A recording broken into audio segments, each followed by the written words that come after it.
Okay, we are live. Right, there's a lot to talk about. It's happened since I last did a live stream nearly 2 months ago on Christmas Day. So it's been a while since I've been live. I've been contemplating doing a podcast again, podcast bit of the channel, and I'm going to combine both. So I'm going to do a Q&A and sort of a podcast all in one. So let's see what we can get going here. Right. So in the last few months, we've seen a lot of things. We've seen a lot of scandal in the NRL. So if you're an NRL fan, you will have seen the Ben Barber. You've got like Dylan Napa. There's Jack DeBellin. There's a lot of issues with the NRL, and we've seen um, that Ben Barber's been deregistered for life. Dylan Napa could face suspension. Jack DeBellin has not been deregistered, but he's facing serious criminal charges. There's other players as well who have had a few off-field indiscretions. Todd Greenberg has come out and has basically said, you know, the discipline's got to improve. He's made a lot of these sweeping, hardline statements, but the NRO integrity unit seems to be going down a different path and is in conflict, direct conflict with Todd Greenberg. Is Todd Greenberg the right guy to lead the organisation forward into 2019, 2020, 2021, and then the next TV deal? I think not. I've done videos on that discussing it. It will be interesting to see what happens with Todd Greenberg. Obviously, I've been going through my notes over the last month or so, and in the last month or so, there's been a lot of live sport on British TV, which is also broadcast around the world.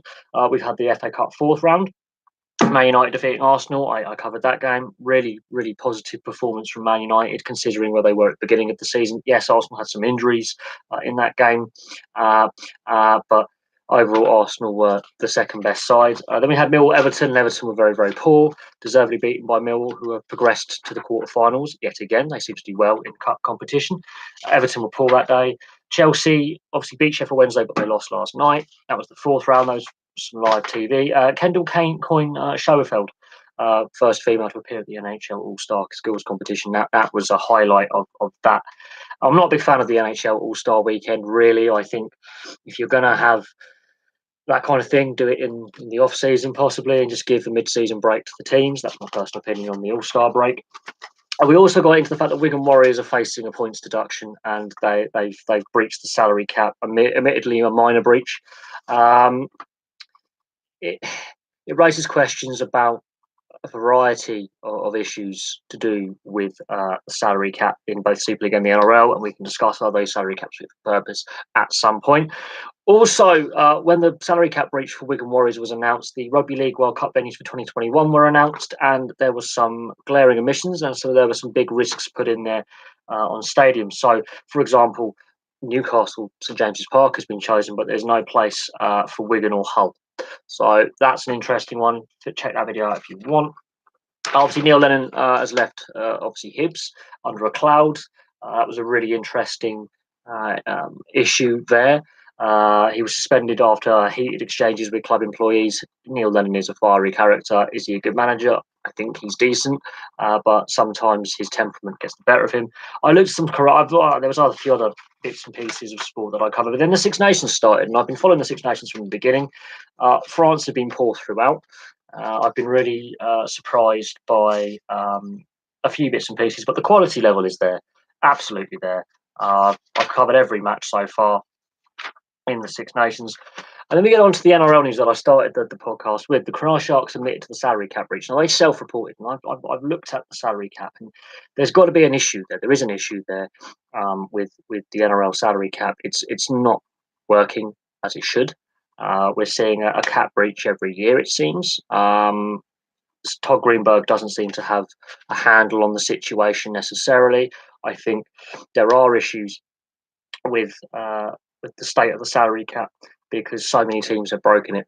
And under Todd Greenberg's tenure, there's been 3 teams that have had different levels of punishment and different styles of breach, but teams have breached the salary cap. They are looking to possibly appeal the ban for Shane Flanagan. I don't think Flanagan comes back to coach in the NRL. There's a massive whacking fine in there. There are issues with the NRL and the salary cap. Other NRL news, as I mentioned, is the Ben Barber situation, the Dylan Napa situation, the Jack DeBellin situation, the player misbehaviour, the legal troubles that some players find themselves in. it seems to be one rule for one player, one punishment for another player. It's all very murky. Again, Todd Greenberg's coming out with these tough, hardline statements, and the NRL integrity unit is going in a different direction. It's not what rugby league needs going into this season. The Super League's had a few off-field issues. The NRL's had some off-field issues the last couple of years. It's not a good image for the NRL to project to the wider world. Yes, it's the better quality league over the Super League, but for some reason players keep misbehaving in both leagues. It cannot continue if rugby league is to be taken seriously as a sport on the global stage. The constant player misbehaviour is harming the game long term. Of that, I have no doubt. And whether Ben Barber's deregistration for life was a fair punishment, considering that Dylan Harper, the Canterbury Bulldogs, are going to appeal any ban that he may or may not receive. And if we look at Jack de Belin, who's been cleared to play until his trial date, and he faces some very, very serious charges, there seems to be some kind of political agenda there. Now, Ben Barber is Torres Islander. He's of Aboriginal descent. Dylan Harper has got a mixed descent, and Jack de Belin is pure European. There seems to be a hint of the R word in there of racism. Todd Greenberg, I don't think, is giving strong leadership on this issue and many other issues. He says he wants to have a zero tolerance of violence and any kind of criminal activity that players commit. There will be a zero tolerance. They've got to behave. Violence against women not tolerated. It starts now. That last line, it starts now. It should have always been on the agenda that domestic violence is not acceptable and criminality is not acceptable with high-profile sportsmen. Todd Greenberg, to me, is smacking of a reactionary, weak leader, and the NRL needs some strong guidance and some proactive leadership because there are failures on a multiple host of fronts there, and we've got about a month out from the start of the season. The Charity Shield, Jack de Belin is eligible to play in the Charity Shield as it currently stands because there's been an agreement reached between the NRL and the courts to change his bail conditions. I'm not going to comment too much on Jack de Belin's legal strife because he's yet to face trial. We don't want to prejudice any kind of legal proceedings there, but the allegations he faces are deadly serious. I've read articles on it and it doesn't look good, and it's a really bad image for the NRL right now, and I don't think going forward that image is sustainable in any way, shape or form. But with the Six Nations, the French, I'm going to discuss the French quite a bit, and I'm going to ask a lot of questions on the situation with the French. They are wooden spoon candidates. They got one losing bonus point so far, but in the real scheme of things, the French are in serious trouble. I've discussed the issues with French rugby last year actually in a video earlier in the channel's history, but I think the situation's got much worse. I believe that the amount of overseas players in the top 14 is very similar to the English Premier League football argument that they are preventing young players coming through of domestic origin. There is an over-reliance on these overseas mercenary players. The French forward pack is nearly a ton. It's 100 kilos more than the average forward pack. And at international level, it's about 50 kilos more than the average forward pack. It's a heavy pack. That's a big lot of weight to move around the field. I can see France struggling as well, Kane. I mean, I'm surprised with how bad they are. I did a video last year discussing how bad they are. I mean, I'm still going through the notes that I've taken over the last month. I found notes all over the place. But the French, as a whole, I think French rugby, both league and union, is in trouble. The rugby league issue is slightly different. It's to do with policy of the RFL. But when we look at, for example, French rugby union, you can get this live stream crap off the board and I will discuss what the problem is. The problem with French rugby is several-fold. One, it is the overseas players. That's a major issue. The amount of overseas players currently playing in the top 14 in France is a big concern. There's a lot of them, and they're paid quite a bit of money.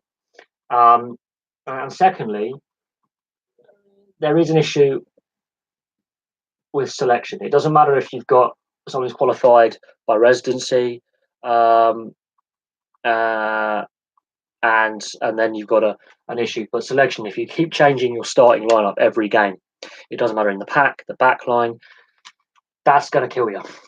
And thirdly, and this is a big one, is the fitness. The fitness of the French squad is just hopeless. The French fitness levels aren't good enough. So if you're asking about what's gone wrong with France, firstly, these are three big issues. Um, the overseas players is a problem, big problem. One of the French starting props the other week against England was from the second tier of French rugby. He was playing in the second division, not the top division. Selection. There's another issue. When you're selecting a second string prop, basically a prop that would basically make the reserves of the top 14 team, that says your issue. But the fitness levels were shocking, and with fitness, you know, I've got to remember how to spell. Discipline can go. These you know, are key areas of a problem for the French rugby union. But then it also comes down to the quality of players that are eligible. They have an issue with 9 and 10. They have an issue with 9 and 10. So if we look at a back line, you've got your 9, you got your 10, you got your 12, your 13, your 14, or your 14 can be on the other side. It doesn't really matter. There's your back line, right? And then if you are looking at a back line, if you have, here's your centres. Now this is the issue they had against England. They hadn't. This is going to be an inside centre, right? Out set, right? This was happening a lot. All these guys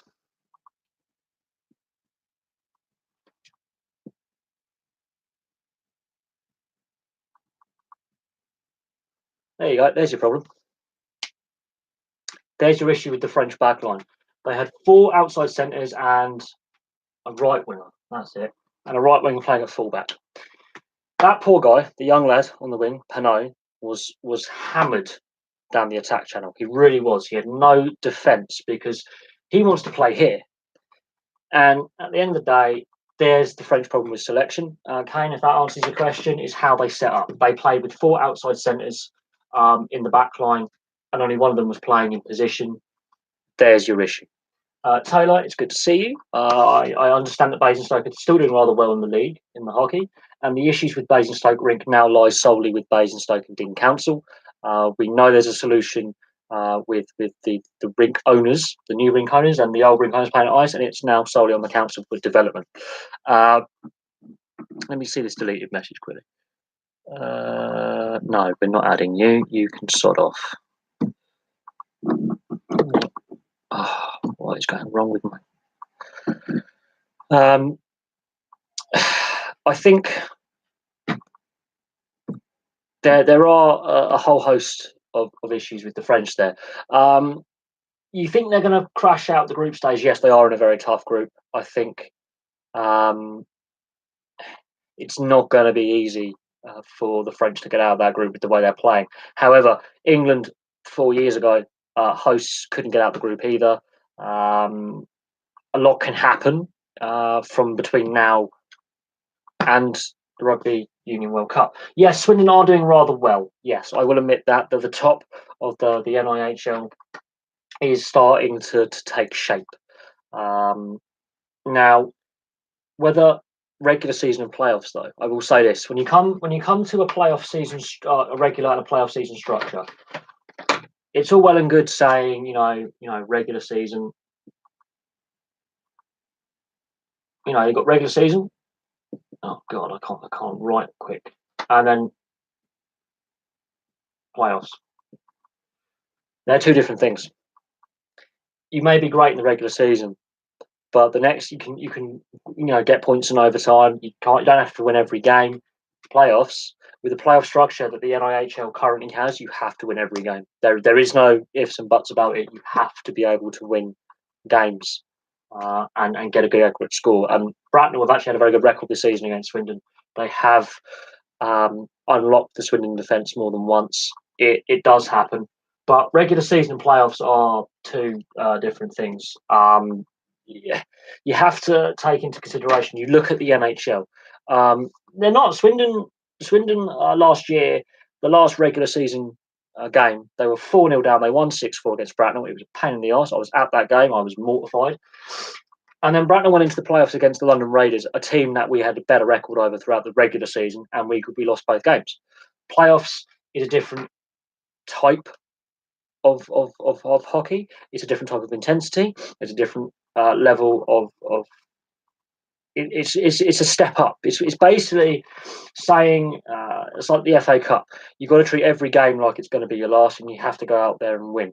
And pressure situations, certain calls can go different ways. The refs will ref the game differently. Um, it's more pressurized because in regular season you can afford to drop points because the way it's structured, you're going to get in this is what I've noticed. And I haven't been to the last few games. I've had a little break. I've had a bit of, how should I call it, mid-season fatigue. Yeah, I haven't gone to as many games. I've missed the last couple. I've had a bit of mid-season fatigue. I needed a bit of a break. The atmosphere is generally better, yes. You have to feel sorry for those teams that don't make it. Now, we've seen issues with finance, and we've discussed the issues with the NIHL structure, for one. And I think this is going to change. We know this is going to change. The big one is that, but it links into that. And the issue is, and we have to look at this, seriously, the structure and the finances don't work at this level. There is a call, and we may see a return of a. Right, there we go. That league may come back because of that. It's a poorly kept secret that we know that there's going to be some sort of league structural change. It's looking very, very similar to what we had before. The finances, you just have to look at the fact that in the Division 1 South, I'm going to bring this down here, hope you can see it. You've had Invicta and MK crowdfund. And I don't know if you can see that with the reflection of the camera, but when two teams have had to ask for crowdfunding, do I agree with it? It's a difficult one, but the interesting thing is, and there's a lot of arrows here, and it's a bit like going back to school when you had the diagram and you had to link things in. But the fact that all these teams in the NIHL agreed to the budgets and the rules that would be carried forward to this year, and partway through the season, not even a halfway through the season, two teams have gone basically bust. And in order for the league to remain viable for the rest of the year and to avoid a contagion and knock-on effects, they had to resort to crowdfunding. That says to me that there is sustainability issues at this level. And another issue is these guys.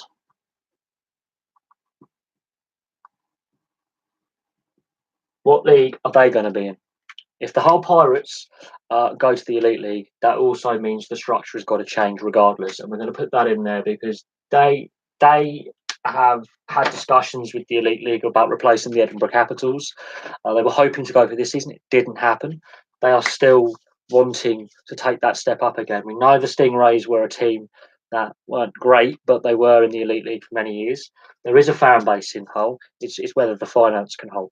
But they also want to go. And if they go, that again changes the structure. The issue with Hull is for the first 2 years, they weren't very good. When the Pirates were reformed out of the Stingrays, they were a crap team. I'm not going to lie. I watched a lot of their games when they came here, Bracknell and play, and they were dreadful travelling away from home. They couldn't defend away from home. They were very reliant on their home form. But there is a call for a return to like an EPIHL second tier below the Elite League. The NIHL, there's an imbalance between the rich teams and the poorer teams, and we're seeing issues with finance. And the refereeing standard isn't very good either. So we'll see what happens, but we know there's going to be massive overhaul and change. And the structure is part of the issue. And I could argue about this all day, but money is killing the sport at this level. We've seen a lot of positivity, if I can say that, over the last couple of years with the national side and the women's hockey doing well and the Elite League teams doing better in the Continental Hockey Championship and Hockey Cup and things like that. Liam Kirk getting drafted, that's a positive. But the finances of hockey in this country aren't great, and there are issues going forward. And we will have to see what happens. But it's an interesting one. It's an interesting topic. I don't want to talk too much about the failings of British ice hockey and the successes of British ice hockey and things like that, because there is a lot to talk about. But yes, that is where a lot of the issues lie. It's to do with finance. It's to do with a variety of issues, but finance is one of the key ones. I couldn't be any more certain that the finance is part of the problem. But then again, yes, you did mention the playoffs. We can discuss should the playoff structure change as well, but we don't know what league teams are going to be playing in next year and what the format is going to be, and what teams are going to be where. But for this season, yes, Swindon are looking good in the regular season, but playoffs it tends to go wrong for them. It's all to do with how the team sets up, and Bracknell were the pre-season favourites. Look where we are. We've slipped back. Peterborough have had a wobbly form, and we got them tomorrow, and they've not been great of late. Basingstoke, your mob are doing better than expected, but there's still issues ongoing with the rink, and so can you finish the season is another question mark. It's going to be interesting. I think there's a clear division between the EPIHL and X teams and the preceding National League teams before the merger last season. There's a clear gulf in class. I mean, Bracknell were the worst EPIHL team to be redistributed into the National League system, and that showed last year. But they still made the playoffs. They were only beaten by the London Raiders, who are the best National League team there were anyway, in my eyes. It's an interesting one. Maurizio Sarri, we can discuss Sarri if we want. I have no problem with that. I think here's the issue with Sarri. Okay, their losses, their recent losses, 4-0.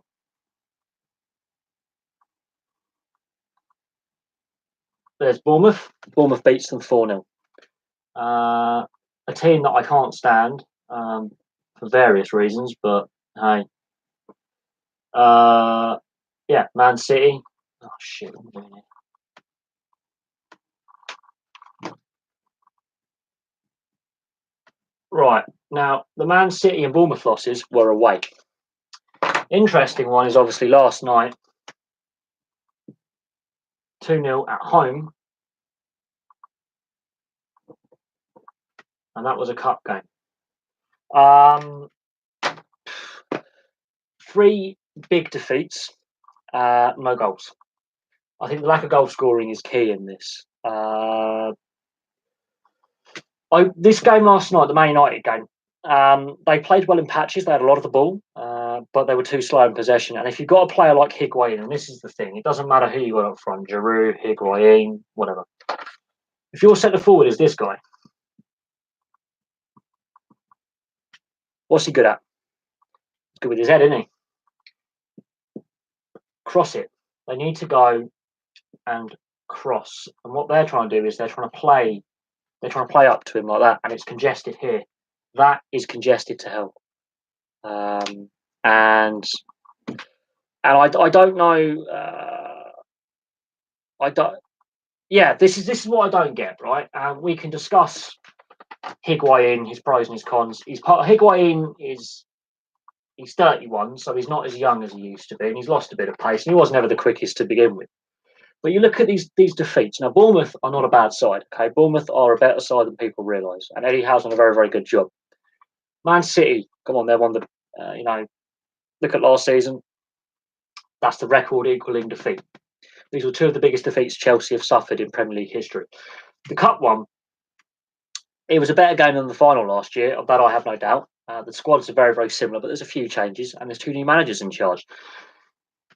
The tactics for Man United are exactly the same as they were in the Cup final in May. There's a difference. It's the manager.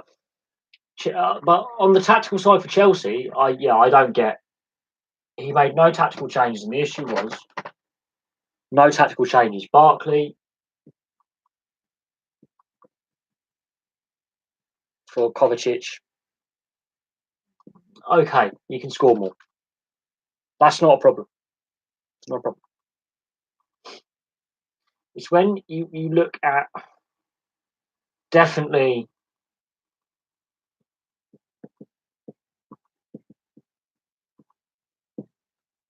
This is the one I'm questioning, and it's definitely the Zappacosta one. The Barkley one, he hasn't proven himself at Chelsea for me.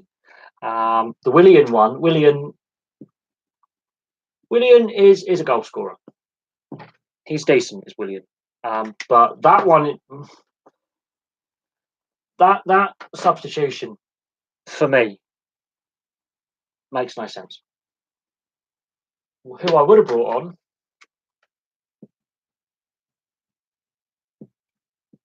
this guy. That's who I would have brought on. I don't get it. You take your captain off and you do a like for like in all three changes. There's no tactical changes as such. There's no formation change. It's just like for like. I don't understand that. Hudson-Odoi, we know he wants to play and he wants to leave because he's not getting played. In that case, why was he in the squad on the bench? If you need to inject pace into a team that needs it, and yeah, crossing is not his strong point. He can cross, but it's not great. It's like Theo Walcott. It can be good, but he doesn't do it enough. When you've got a player like this guy in the middle, you've got to come down the flank. Here's the pitch. Here's the box. Hope you can see this. If Higuain is going to be in this area, you want to charge down these areas and swing the ball in so he can compete. What they're doing is they're coming up this area and a bit of passing here, and they're trying to cut in, and it's all very congested. That's their problem. They're too slow. It's basically like Man United about 3 months ago under Mourinho. They have a lot of the ball and don't do anything with it. But Chelsea did have chances. They had openings in this game. It wasn't as if they didn't have shots on goal. It's just I don't understand doing like for like, substitutions. It's not as if, for example, oh god, here we go. Another channel's on the buzzer's gone off because yeah, that works. I don't understand Sarri's tactics. He is feeling the pressure, but Man United haven't changed their tactics. All they've done is put this guy in. Ole. I can't remember how to spell his, but Ole Gunnar. There we go. They put him in charge. Mourinho, Jose.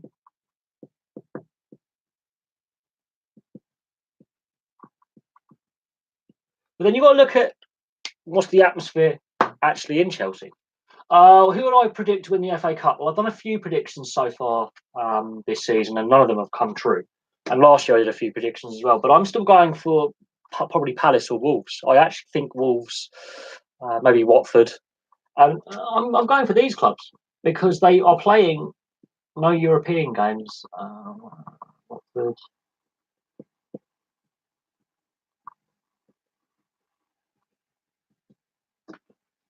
There you go. There's my dark horses: Watford, Palace, and Wolves. I think with how they are doing in the league, especially Watford and Wolves. Yeah, Palace, they have a few issues.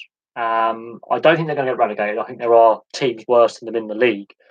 But Watford and Wolves, don't count them out. They're playing both playing very, very attractive brands of football.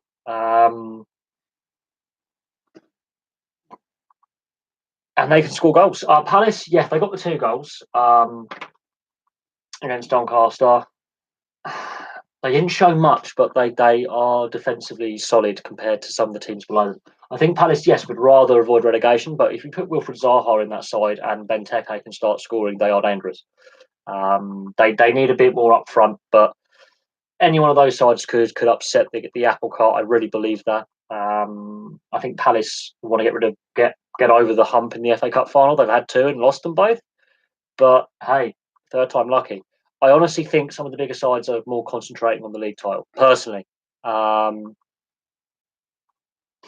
don't know, but Man City have come unstuck in the FA Cup in recent seasons. Guardiola doesn't take it as seriously as he should.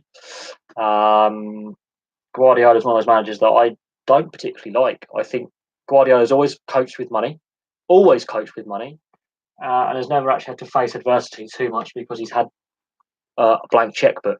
You put Guardiola at Palace, it's not the same thing.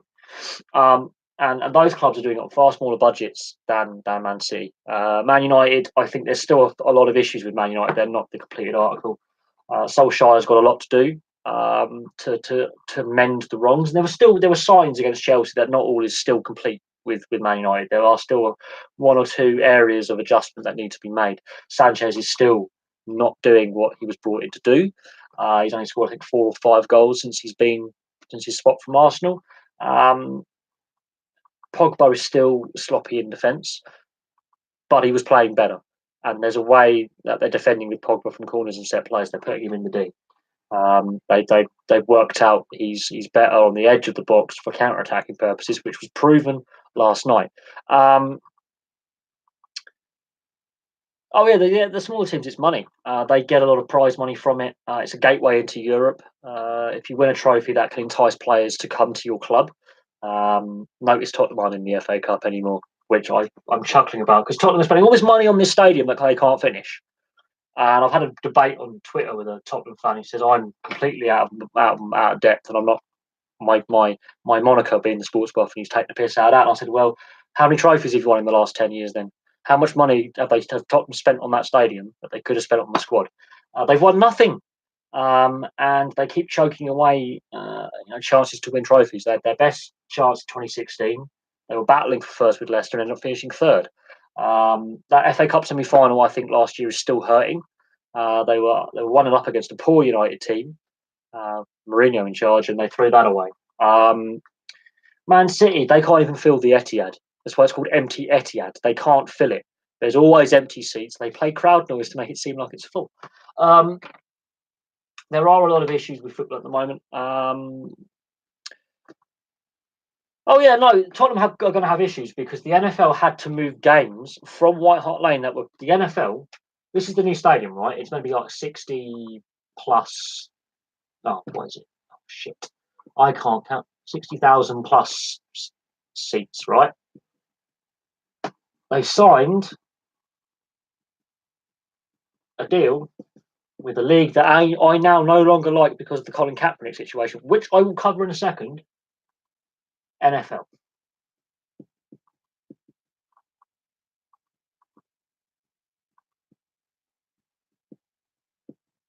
Two games per season. Now, the Oakland Raiders need a stadium for this season coming up. Now, the Oakland Raiders could play games there. Right? They're now not going to be ready by March, as promised. So Daniel Levy's done a really good job. They have overspent on this stadium massively. They have done a complete stadium, 90-degree orientation, demolish and complete rebuild. They haven't got a title sponsor for the stadium, thank God, because it will be like something like, I don't know, British Airways Stadium or something. The British Airways, we'll go with that. But they are hoping that the stadium can pay off. But yeah, it's the NFL.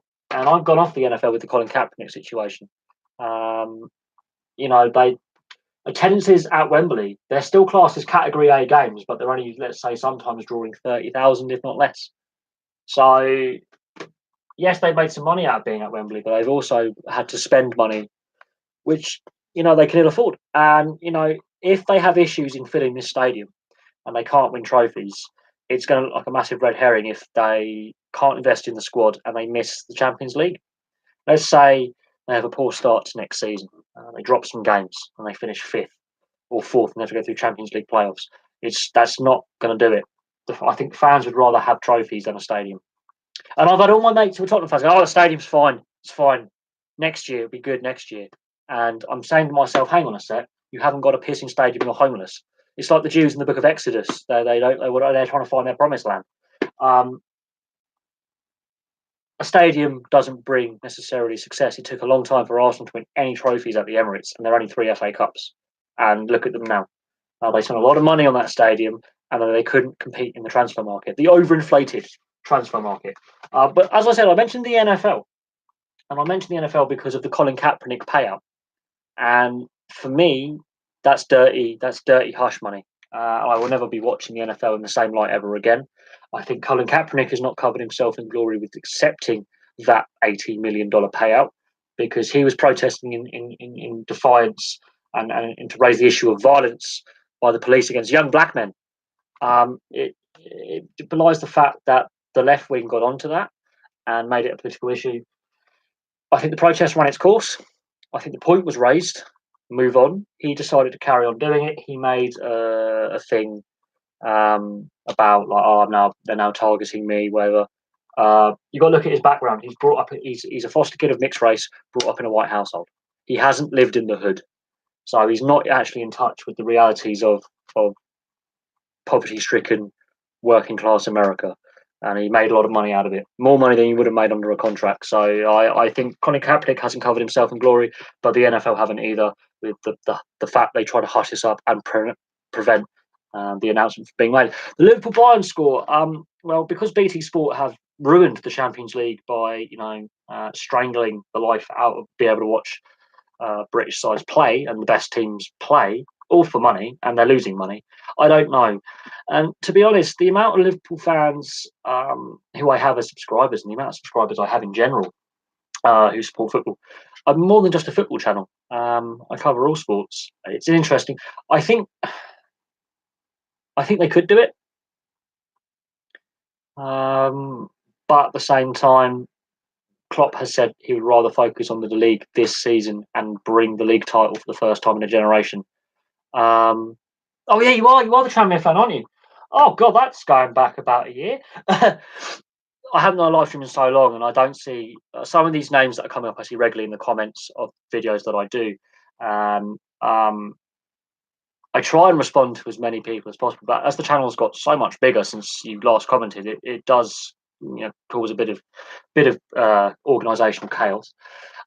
With the Liverpool score, I don't know. Klopp has come out and said that he'd rather focus on the league this season. They haven't won for nearly 30 years, a generation. My entire lifetime, they haven't won the league, and he wants to focus on that. That's telling. I think Bayern could win. Could be a 0-0 to Bayern, but Liverpool could pull off one of their great Champions League upsets, and they're very good in the Champions League. It's a club that has a great history in the competition. And has won it multiple times under its various guises. The Istanbul final, I think, rings true, but Klopp's come out and said he wants to focus on the league this year. They're out the FA Cup, so he doesn't have as many games to play as Man City. So, and Man City have got a cup final this weekend against Chelsea. Ironically, this could be the job. This could be the day. That if Sarri wins that, it doesn't necessarily guarantee he's got a job, because you can win trophies at Chelsea, as proven by every manager, and get sacked. But I think Bayern could win, but I think Liverpool could have one of their miracles in Europe, which they are so famous for, because it's just in the club's DNA. Not that I'm a Liverpool fan, mind. A few of my members of my family are. I'm not, but I'm going off football more and more.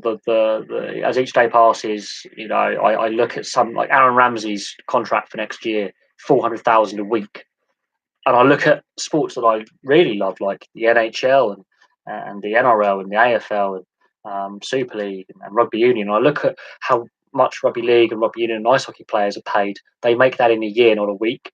And that says to me that there is a growing imbalance with certain sports and the direction they're going, and the fan base going another direction. And that division is getting bigger, and it's a big debating point, not just in sport, but in society. Football, soccer, wherever, because I know I've got North American subscribers. It's a working class man's game at its heart. Same with rugby league. Rugby league has stayed closer to the working class roots than football has, because the salaries are less. Yes, they're full-time professionals, but the salaries are less. And football players, if you're getting paid 400k a week, that's wrong. Because I could do a disparity in the average salary, like for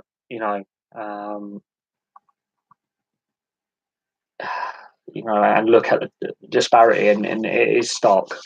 And the advent of the Premier League and the Champions League and things like that, it's worrying. because a lot of fans protested about Ronaldo's transfer, considering A, how much money Juventus paid, and B, the allegations that are currently circulating against him. The England golden generation. Wow. I don't like that term golden generation because that team won nothing and were terrible. As a national unit. At club level, those players were brilliant. But you brought them to the national side from about, I would say, 2001 till now, till about 2 years ago, they were hopeless. So I don't know who would have been the right manager for the job, but maybe Alex Ferguson, possibly Gerard Houllier. The fact they went with Sven, I didn't get that. He'd never coached in the Premier League where these players were playing. I think you need a Premier League manager to coach those players, and Alex Ferguson possibly was the man. You could go Kenny Dalglish because he worked with a lot of big egos as a player and as a manager, and won the Premier League with Blackburn, and obviously great Liverpool manager as well. Won some trophies there. I don't know is the answer. Both of those managers are Scottish, so that's interesting. So that's an interesting one. I actually believe I'm less than 800 views away from 10k, 100k now, because that's 2 days delayed. So if you add 2 days onto that, I'm probably getting very close to 100,000 views. I think if you look at but going back to the golden generation of English players, they're not, because they didn't win anything. The team from 66, 1970 was a far better team. They won something, and they played in the match of the century against Brazil in 1970, which if you haven't seen on DVD or on the internet, it's up there.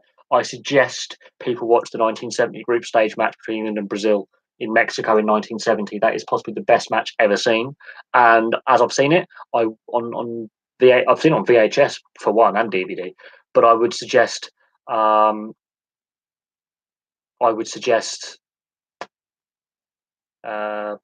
go with it.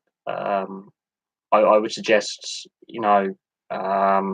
watch the 1970 World Cup. That was the best England Brazil teams of all time. They were the two best teams of all time playing in a match in 40-degree heat at altitude, and it was only 1-0. Surprise, surprise. That was the one with Gordon Banks save and Jorginho's thunderbolt through Gordon Banks. The golden generation, I think that's a term that's overused. A lot of those players did have great success at club level, yes, but you put them into the international side. Lampard and Gerrard, couldn't play together. They struggled because they both played exactly the same role. Scholes couldn't tackle, which was a problem. Scholes' defensive play was not there, but his passing accuracy was brilliant. David Beckham, set piece only, really. Didn't really have much pace to beat players. He was literally pass, tap it, move it on, free kick, right, I'll take the free kick. So you have to look at a whole host of issues with that side. Is they all play different club styles, and a lot of them played similar roles. So you had a lot of midfielders who basically played the same role at club level, and there's only necessarily, and I don't think Sven, there was no leadership in that side with Sven. I think Glenn Hoddle, should have kept the job, but he needed to keep his mouth shut in '98. I think Glenn Hoddle possibly, if he had kept his job, could have led that side into Euro 2000, and could and possibly should have led the side in the 2002 World Cup. But hey, we'll never know with hindsight. I think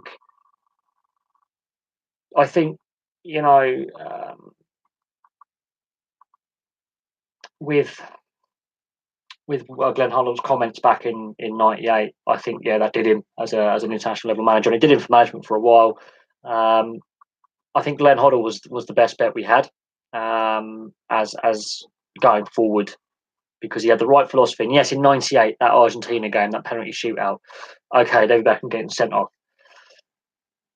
But I think with how England qualified for that tournament and how England played in that group stage of that tournament, and the positivity around that camp, that was I think the turning point was when they fired Glenn Hoddle, and then we had a succession of poor management decisions. And the FA has a point of blame in there. You have to look at the FA and go, right, why is that the case? And then you have to look at the Premier League as well.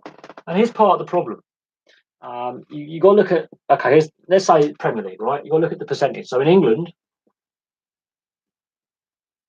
the percentage playing who are English born or even Welsh born, because 11 Welsh clubs play in the English league system, is these are all approximate, and it does vary from week to week. It's around 45% at the moment. It was as low as 30. You look at Germany, and this is where it's going to be start. It's around 65% are German or registered to play for Germany through parentage, citizenship, whatever. Look at the difference. Germany, how many World Cups have they won since 1966? Primarily as West Germany, but then you have to look at as the unified Germany as well, and look at England. Now that percentage is going up, but then you've got to look at players like this guy. And I mentioned this earlier in the stream. He wants to play last night in that FA Cup game. He sits on the bench and they bring on a defender for a defender. There's your problem with English football. The issue is the Premier League, great for club football, absolutely. It's been entertaining.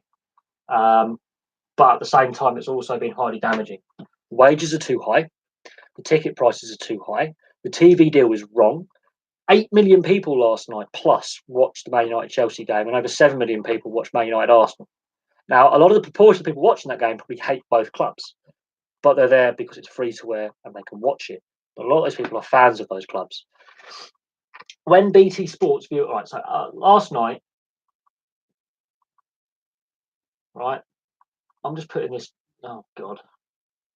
I've got it right. Man, look at the viewership, okay? Just look. We'll go for, I think it was 7.8 million watched that game. And roughly similar. It was on a Monday, this game, remember this? I think it was 8. I think it was 8.3. Bang, that's free to air. That's BBC, right? So that's on BBC. Last season, Arsenal v Spurs. This is BT Sport. Guess how many people watched Arsenal v Spurs last season? On the TV, 90,000. 90,000 people watched Arsenal v Spurs on BT Sport. It doesn't matter. Sod who's playing in the games right now. You've got to look. Big game, right? 90,000 watch Arsenal v Spurs, one of the biggest derbies in English football. 2 FA Cup games. Okay, admittedly they are one-off games because it is a knockout competition. But how many million? And then in the World Cup. Now, I'm not saying it was a great game because it wasn't. England beat Colombia, but it was something like 23, 24 million. This is the problem. Pay-per-view sport and subscription sport is killing viewership, and it's killing buying in. And it's not just football. It's cricket's gone down the toilet.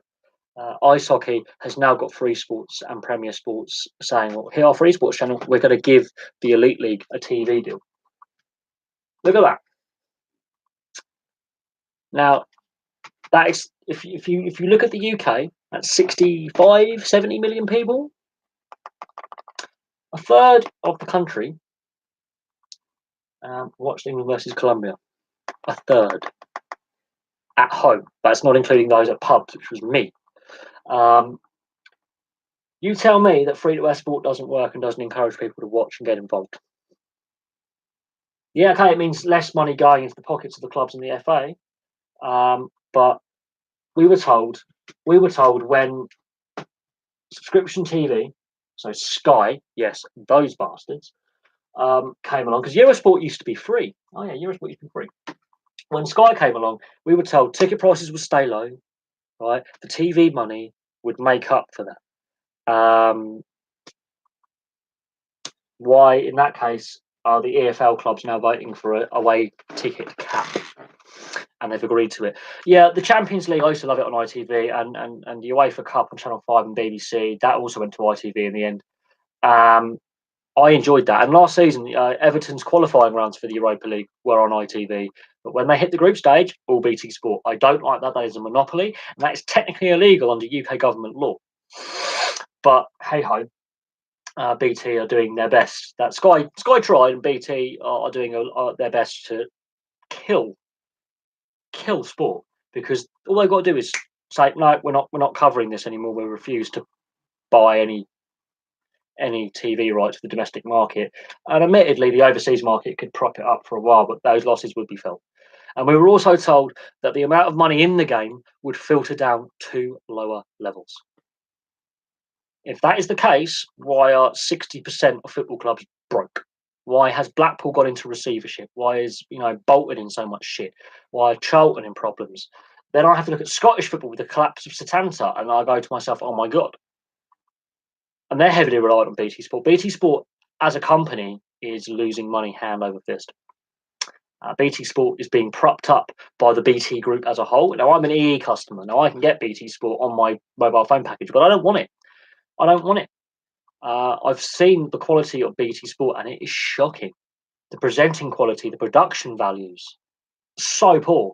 And the commentators they've actually got, a lot of them work for the BBC or ITV and have been borrowed. And it's just painful. I would rather gouge my eyes out and scratch down a blackboard. Hello, Hornet. Yeah, I've been okay. I've had a few issues. I finished my physio for my neck and my shoulder before Christmas, which was great. I've had a few other bits and pieces going on. So I've got to focus on a few things outside of YouTube. I decided this is my most popular live stream in a while, but there was a period of time where the live streams just weren't. Yeah, BT Sport was free. It was free for 6 days where I lived, and under our broadband package, we were meant to get it for free for 2 years. And yeah, not enough people were on that package, and then they realised people weren't happy, and they put the price up, and BT Internet's gone up in price, and people are not willing to pay for it, and they're turning off in large numbers. People are not happy with BT Sport. We were told it was going to be free to air because it was run by a British Telecom. It should be free to air on Freeview, and it wasn't the case. People just weren't tuning into it. So I will put it behind a paywall. And when they did that, they lost even more viewers, and they're losing a lot of TV rights to a lot of sports. Now, Free Sports have Premier Sports, one of their rival companies that work with the Sky Sports package, but they are separate. They're not owned by Sky. They just have an agreement with Sky that if on a Sky package. Yeah, but that's because Virgin bought NTL Telewest, and they had an agreement with, I think, ESPN or something, which BT Sport bought one of the channels of. Here's the thing: Free Sports has come along, and Free Sports show some really good content. They show the Pro 14 rugby, which is two fingers to BT, who had all the rugby rights, and that was part of their key mantra was we have loads of the rugby union rights. And then Premier Sports came along and went, yeah, we're going to offer the TV rights to the Pro 14 league, and also put live games on Free Sports, so they're easily accessible for people to watch. And hence why I've watched some rugby this season, club rugby, because it's on Free Sports. Yep. I've also been able to watch some Elite League games, ice hockey, Free Sports. BT Sport has missed a trick. They could have had 3 or 4 sports channels all on free to air, because ESPN used to be free to air, Eurosport used to be free to air, and there were several of them. And those channels on the Freeview spectrum have been taken over by crap. BT Sport could have got in there, and BT Sport has been badly handled. The guy who came up with the idea to BT executives has now been fired.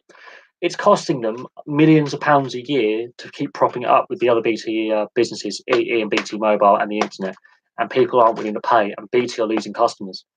So I don't know how long BT Sport goes, but when it does collapse, it will do a Setanta, it will do an ITV Sport, and it will be catastrophic for so many sports teams and leagues. The England and Wales, yes, I think there are a couple of injury concerns for both sides. Ashton's out, Noel's in, but that's not really, it's a like for like.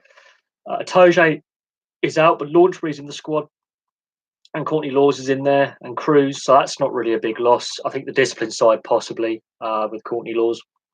Halfpenny, he's in the training squad, but he's had so many concussions I don't know if he's ever going to play at the same level ever again. And Dan Biggar, okay, is he 100% fit? Is Anscombe the right guy to play against England? It's going to be interesting. The penalty count is what I want to look out for, and the line out. But talking of rugby, there is a league in rugby union. I was going to say rugby league. Oh God, there is a league that I've been watching every game of so far. The MLR, otherwise known as Major League Rugby.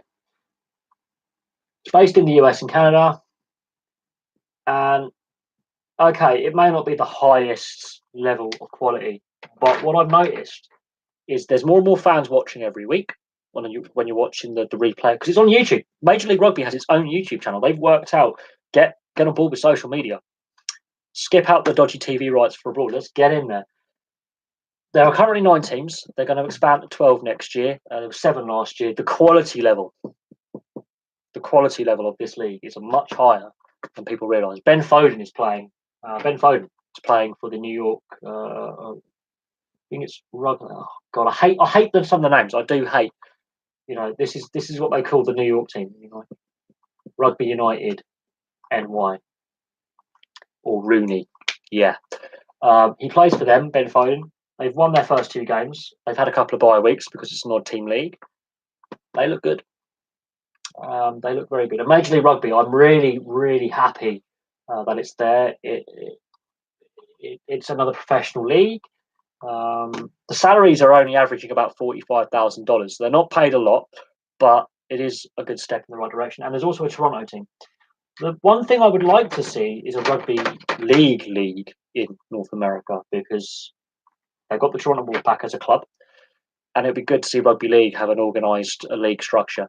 Yeah, the IRC. If you go on World Rugby, the America's Rugby Championship, it's good. Yeah, the America's Rugby.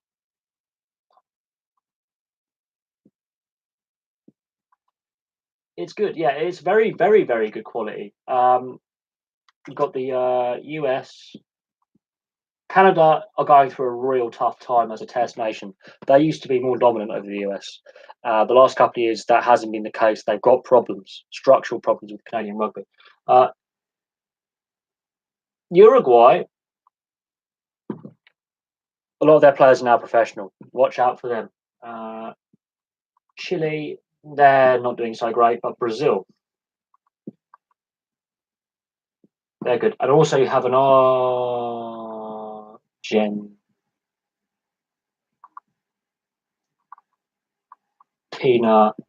15. So that's not a full test squad of Argentinians, that's their reserves.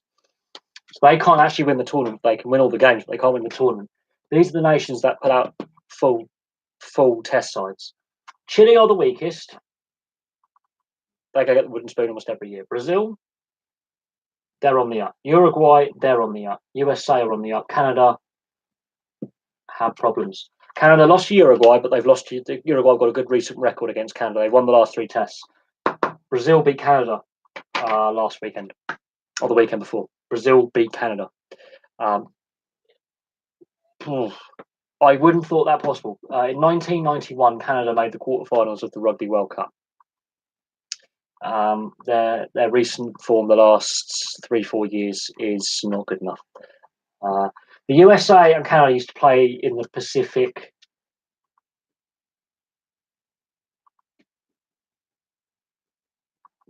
Nations Cup, which also had Fiji, Japan, Samoa, and Tonga. And that was played in about April, May time. They've moved over to this American Rugby Championship to help improve Brazil and Uruguay and Chile. Uruguay and Brazil definitely have improved. Uruguay have got more professional players. Brazil's got a couple of professionals. Pacific Nations Cup still has these teams in it, but it's not as nice. It's not as good as it was. I think, Brazil did beat Canada, all with penalties as well. The Canadians have got problems.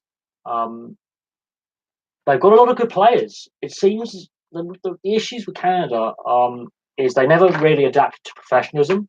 A lot of their best players went to Europe to play after 1995, and there've been some great Canadian players who played in Europe. But and there was talk at one point of Canada joining the Six Nations instead of Italy. How wrong could we be?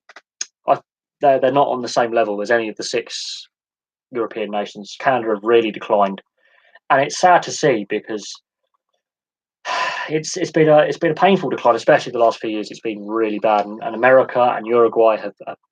There's Canada, there's the US, there's Uruguay. They're up there. Canada's down here. If Brazil can now beat them, there are problems. Yes, you got to look at the US and Uruguay now overtaking the Canadians, and in recent times battering the Canadians. And the Uruguayans beat Canada with 14 men on the pitch for 60 minutes. So there is an issue with Canada. They've got a good sevens program. They've got a good Olympic sevens program, but there are issues with the overall structures. But Major League Rugby can reverse that because there's a lot of Canadian players playing in the MLR, and they've got the Toronto Arrows, so they now have a professional team as well. So all hope is not lost, but there are issues, and it's partly to do with the weather in winter. Have you been to Canada in the middle of January? It's -30, and Winnipeg hit -56 the other week. So the weather does have an impact on where you can play games and what time of year. So Toronto are playing all their first half of the season away from home because of the weather. They're mitigating the weather in there. But Canada do have some issues with a variety of things. They've got to compete against ice hockey and the CFL. Major League Soccer's got an imprint now in Canada. You've got the NBA, Major League Baseball. It's down the pecking order. It's dropped down the pecking order significantly, especially since the MLS has come along. So the Canadian rugby and World Rugby need to look at Canada and see what's gone wrong from a team that promised much on the eve of professionalism to falling back so bad. They beat England in 1994. This Canadian side, Canada used to beat some of the top nations in the world, and it's just gone off a cliff.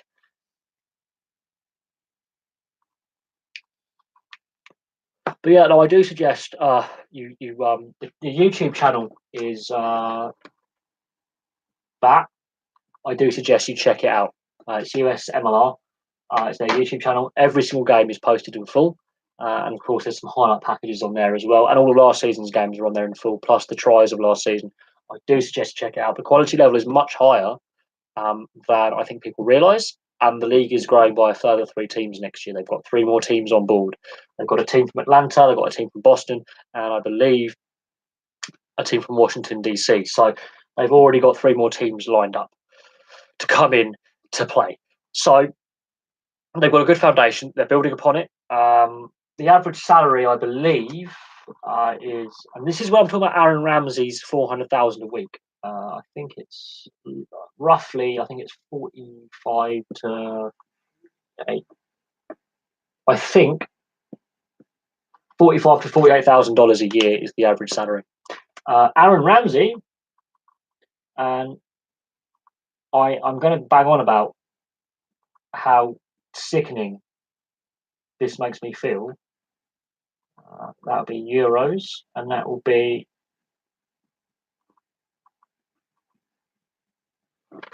oh god. So let's just have a look at the cash disparity.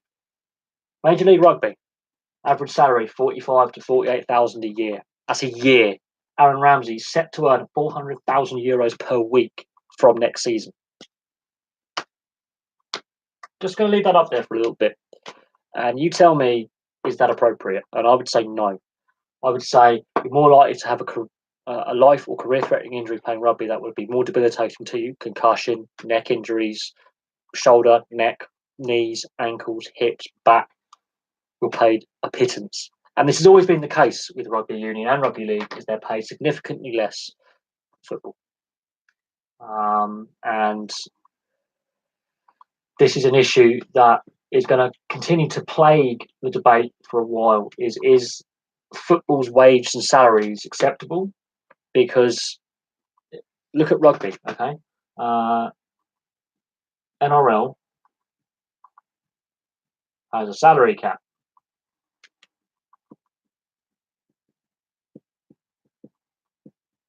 Super League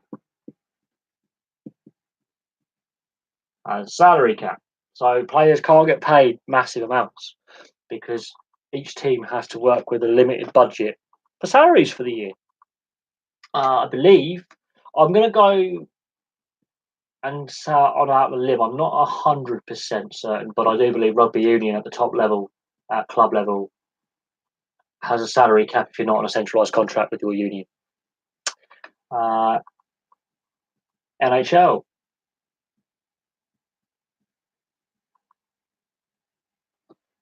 And the average NHL salary is for a year is what Aaron Ramsey will earn in a month. And the NHL is one of the best paid leagues of top level professionals in the world, in my eyes. The average salary of an NHL player for a whole year is around, I think it's average salary is about, and this is in US, not Canadian dollars, so I remember that. I think it's around 2.8 mil per year. So if you work out 400,000 per week in euros, that's 400,000 per week. That equivalates 1.6 million a month. I've got to work something out now. So we have to go on here. We have to go on my trusty calculator. 1.6 times no 1.9 shitty fucking. So 1.6 times 12. Aaron Ramsey's salary from next year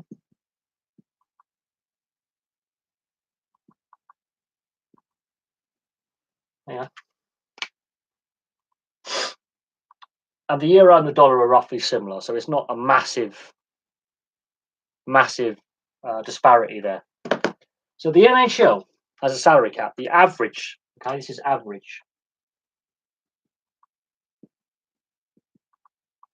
is 2.8 million US dollars a year. Aaron Ramsey will earn 19.2. To put that into context,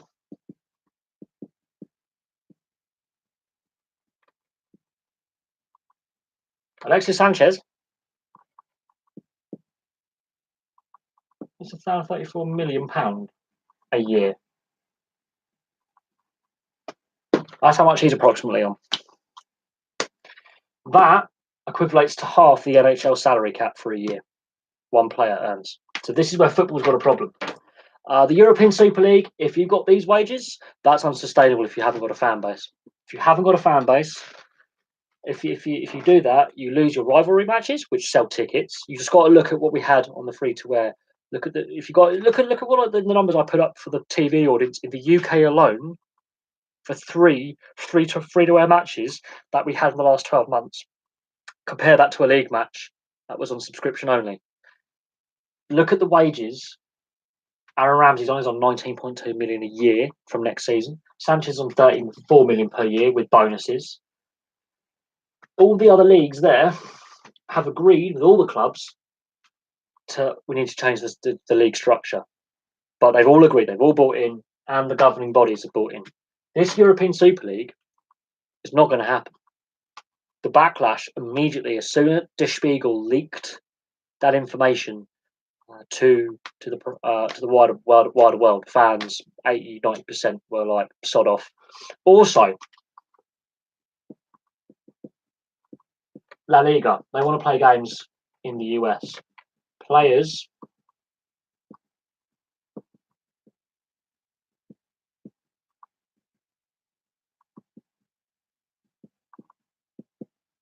that's where it won't work.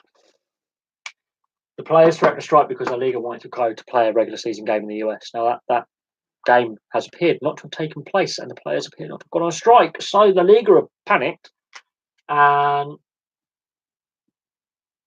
Spanish FA are with the players. So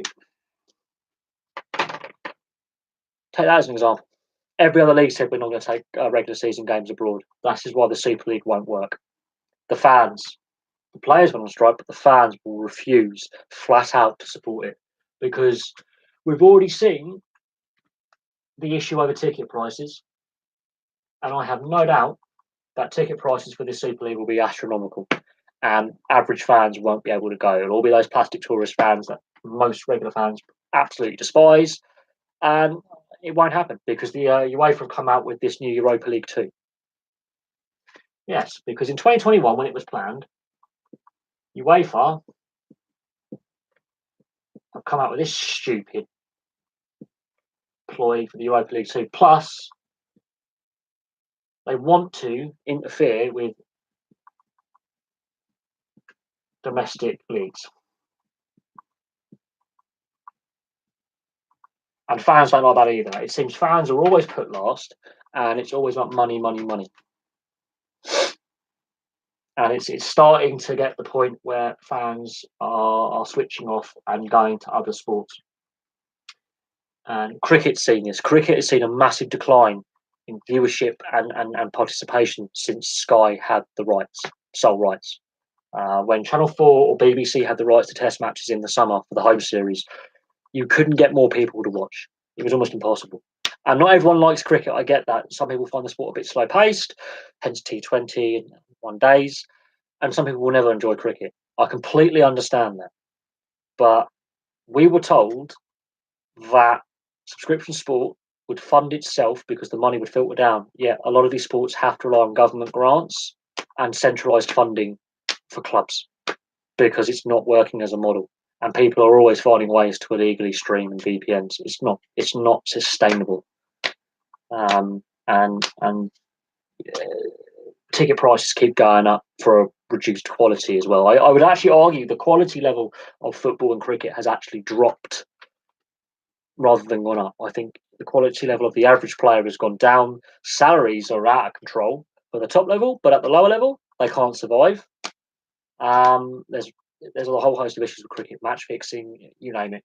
The fact they're taking away things like the Indian Premier League off live free-to-air TV in this country was one of the biggest mistakes they could make.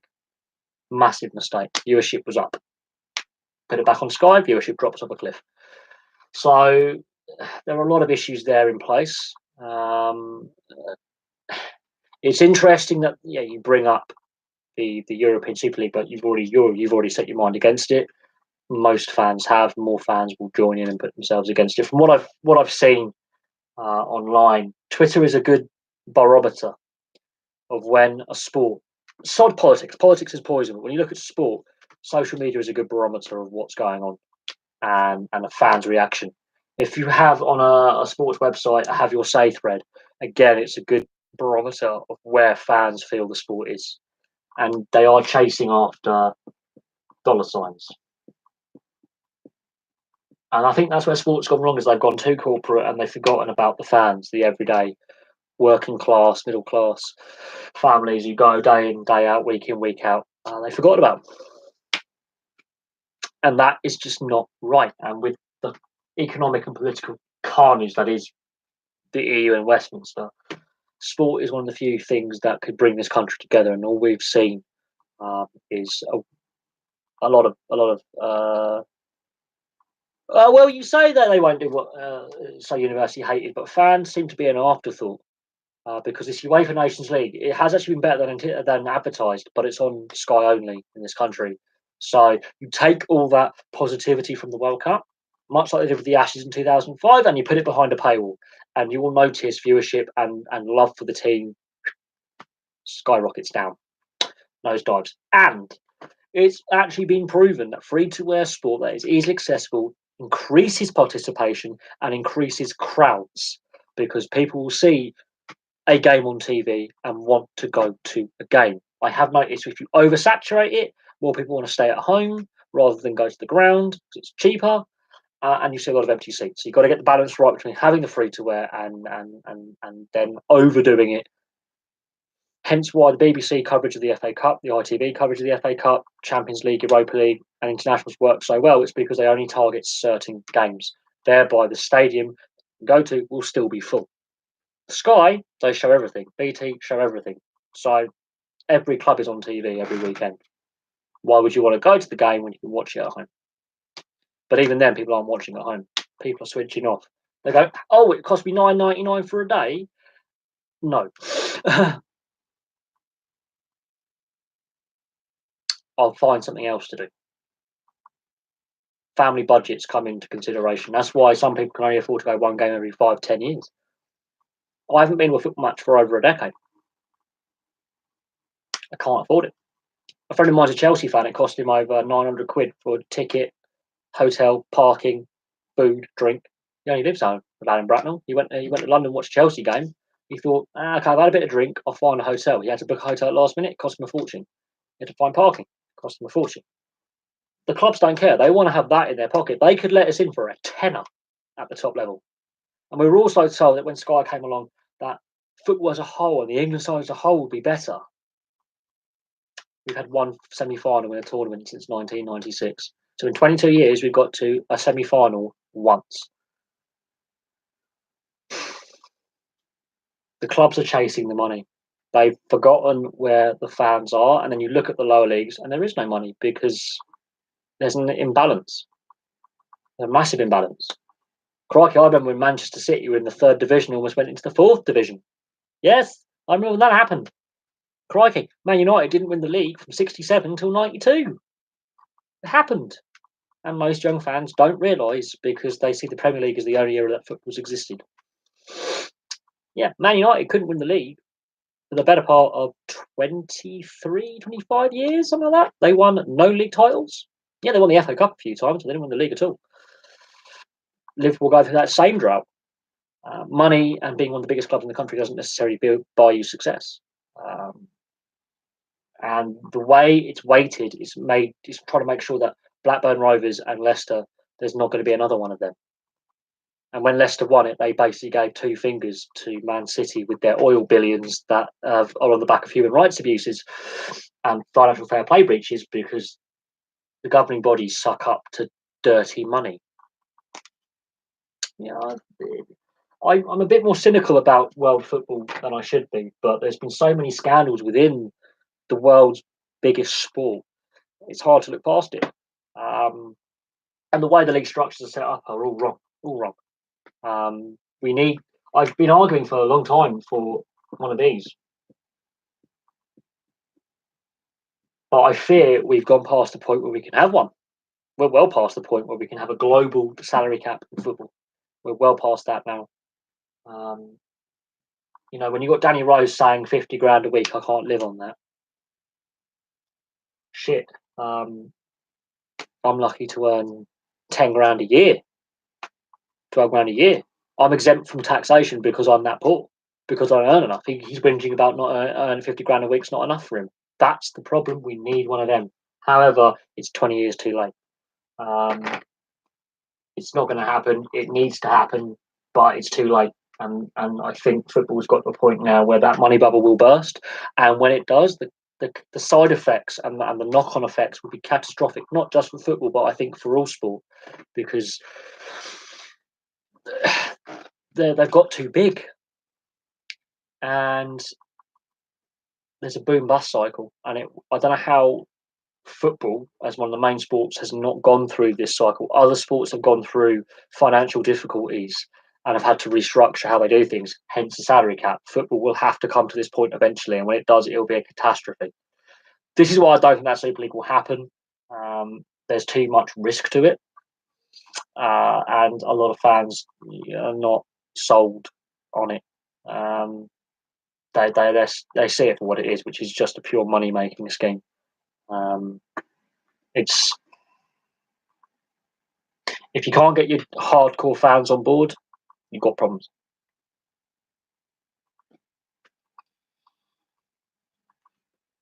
Plain and simple, if you cannot get your hardcore fans on board, then the idea fails. Everything I've read and seen, there's apathy towards it, there's negativity towards it, or outright hostility. And if you can't get your bread and butter customers on board with a policy change, it will never work because there'll be resistance. So UEFA and FIFA and the other governing bodies have obviously in the last few years, all the allegations that have come out about how systemic the corruption was. It's damaged the trust. Yeah, I do think we've reached a point where you've got to look at it like this, and there's a reason why this channel covers every sport that I do. yes, football is the most common video playlist. If you look at the videos I've done, most of them are on football. The World Cup last year had a lot to do with that, and the FA Cup has a lot to do with that as well. So yes, absolutely, football's the most popular playlist. But you have to look at it like this. You saw how I put down all the salary caps, right? The only two leagues in the world that I know of that have salary caps are these two. Oh hell, I can't do an M. Oh, drop me pen! I've dropped me pen! I've dropped me pen! Got the A League in Australia and the MLS. So that's Oz. That's USA slash Canada and NZ. They're the only two that have one of these.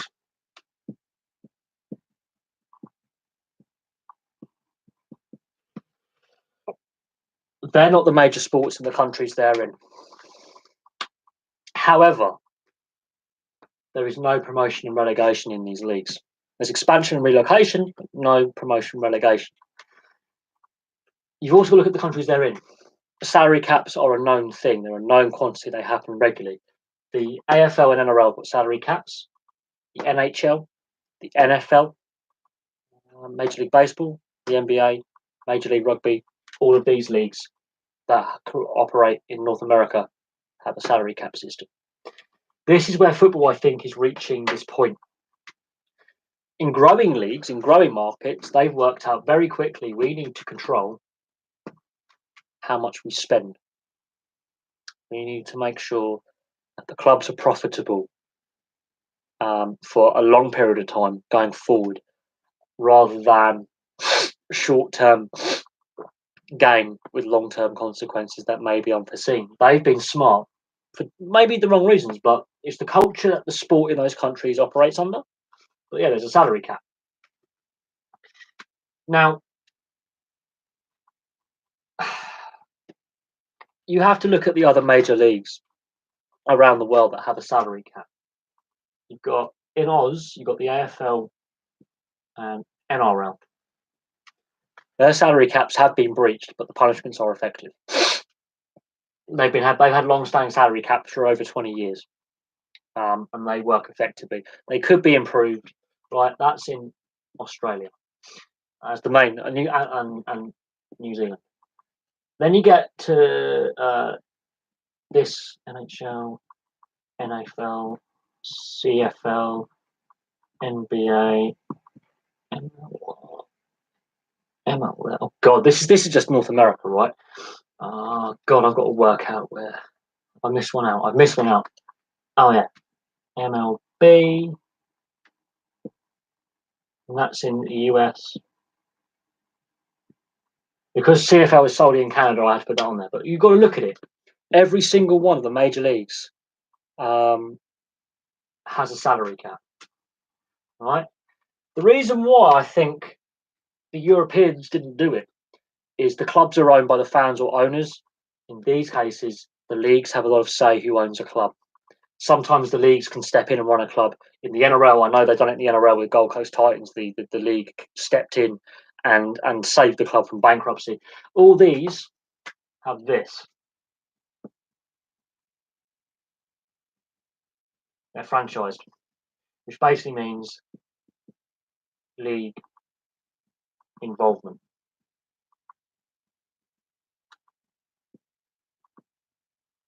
They're franchise leagues. Basically, the league will give the rights to buy a franchise to a prospective owner, yet the owner doesn't fully own the team. He owns the rights to the team. So it's sort of like McDonald's having a franchise restaurant. That's the best way I can describe it.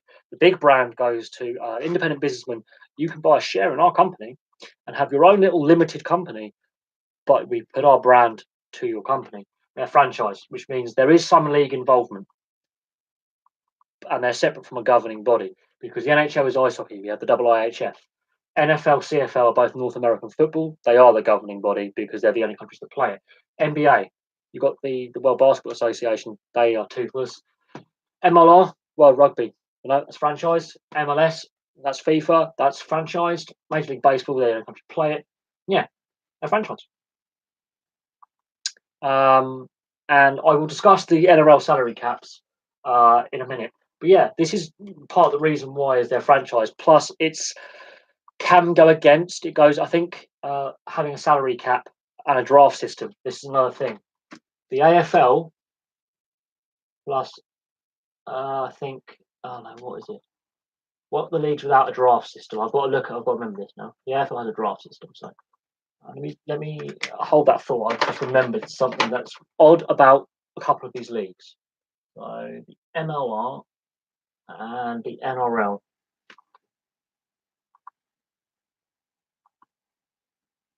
There's no draft. For reasons that only lawyers can understand in Australia, the NRL doesn't have a draft system, even though the salary cap is set up for one, yet the AFL does. Major League Rugby doesn't have a draft system either, that I'm aware of. It relies on overseas players to sign contracts, and it's a yearly rolling contract thing. There is no draft system. All the other leagues on this list have a draft, which basically means you have a junior or minor league in the sections below because there's no promotion relegation, and the best players get picked up by the teams in these leagues to play for them. And the Europeans don't have a draft system in ice hockey, but the NHL, AHL, and ECHL do, and they do draft Europeans from the European hockey leagues, such as Liam Kirk, as we have seen. But they also have a draft system. All these have a draft system in some way, shape, or form, and an affiliate system, apart from the NFL and the CFL. They draft straight from college. It's interesting, it's complicated, but there is a draft system, something that, again, goes against European employment law. Two reasons why. The only leagues that have agreed, it's because the club owners, whilst also the league governing bodies themselves, have come in and said we need a salary cap system. They've done it in a way that actually goes under employment law. It's to do with European employment law. That's why football hasn't done it. Should have done it, and the EU failed. The Bulldogs, yes. The NRL salary cap breaches. It's an interesting topic with the NRL salary cap. Now, I'm not going to go mad on the board, but I'm going to list off the 6 major ones and the different punishments that resulted. Okay, so we had. Fudge. So we had the Bulldogs. That was points. They lost. Storm / titles. They were stripped of their titles as well. The Warriors. They had a points deduction. All of them had fines. All of them had fines. This is the important thing. What else? We've had the Eels. Eels was a bad one. Eels was bad. Sea Eagles was embarrassing because they were doing it at exactly the same time that the Eels were, and it was very obvious that they had broken it with Cherry Evans, meant to be going to the Titans, and he ended up staying at the Sea Eagles. That's an interesting one. And of course, they got points. And of course, the Sharks. Now, the Sharks are an interesting case because of what happened with the peptides, and I'll get to that. They had no. Let me fine only. Fine. Points. Right. So the Bulldogs had a points and a deduction and a fine. Points and titles and a fine. Points and fine. Points and a fine. Eagles just had a fine and the Reg coach. Right. Okay. Let's have a look at each individual one. Yes, the Bulldogs lost all their points. They would have won the minor premiership. They would have made playoffs. Finals football. Storm. They won a couple of titles. Those titles were stripped, and then they had to play for no points the following season. They got a fine. These were 2 really big ones. The Warriors wasn't as bad. They got docked a few points, and they got a fine. The Eels, they got docked 12 points and got a fine. and five, I believe it was five officials. Oh God, I've got to get this right. Deregistered. Yeah, five officials got deregistered. The Sea Eagles, the only reason that one got found out was a police investigation into match fixing. They got a fine. Did with Daly Terry Evans. And the Sharks. Now, the Sharks is an interesting one because they were also involved in this. The peptides scandal. That also involved the AFL and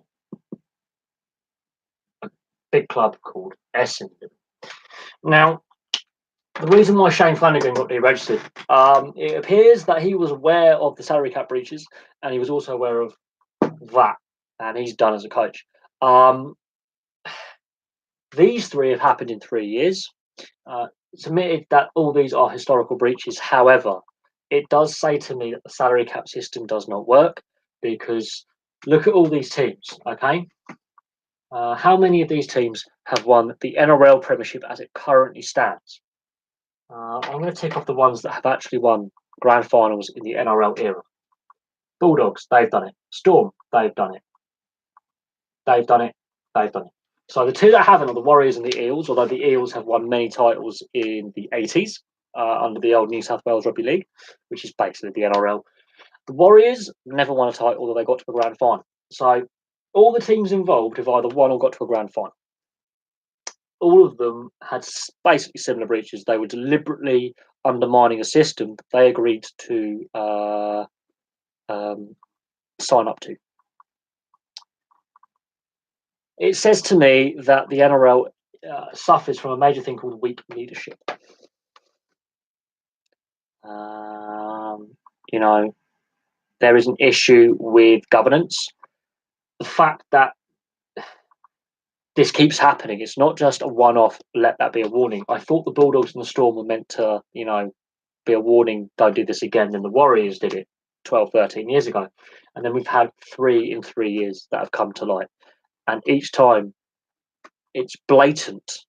It's not as if like Wigan Warriors, they're a couple of pennies over. Wigan Warriors are a few grand over. No, nothing like that. We're talking systematic, deliberate, organised breach of the rules that are in place for a reason, whether you like that reason or not, deliberately doing it. And there are allegations of criminality in at least 4 of these breaches. So I don't know what the NRL does, but clearly there's an issue with governance and the fact that this is how it was all found out. Okay, let's get a different colour. I think whistleblowers I'm going to do in green. So this. Oh, well, I'm going to go with misspelling. So whistleblowing is when an insider comes out and spills the bean. That was here, here, here, here. 4 of them involve whistleblowing. Okay. Police investigation. That one. So that's police. Nice. And that was onto a match fixing investigation. The Sharks did the right thing. They followed the rules. The CEO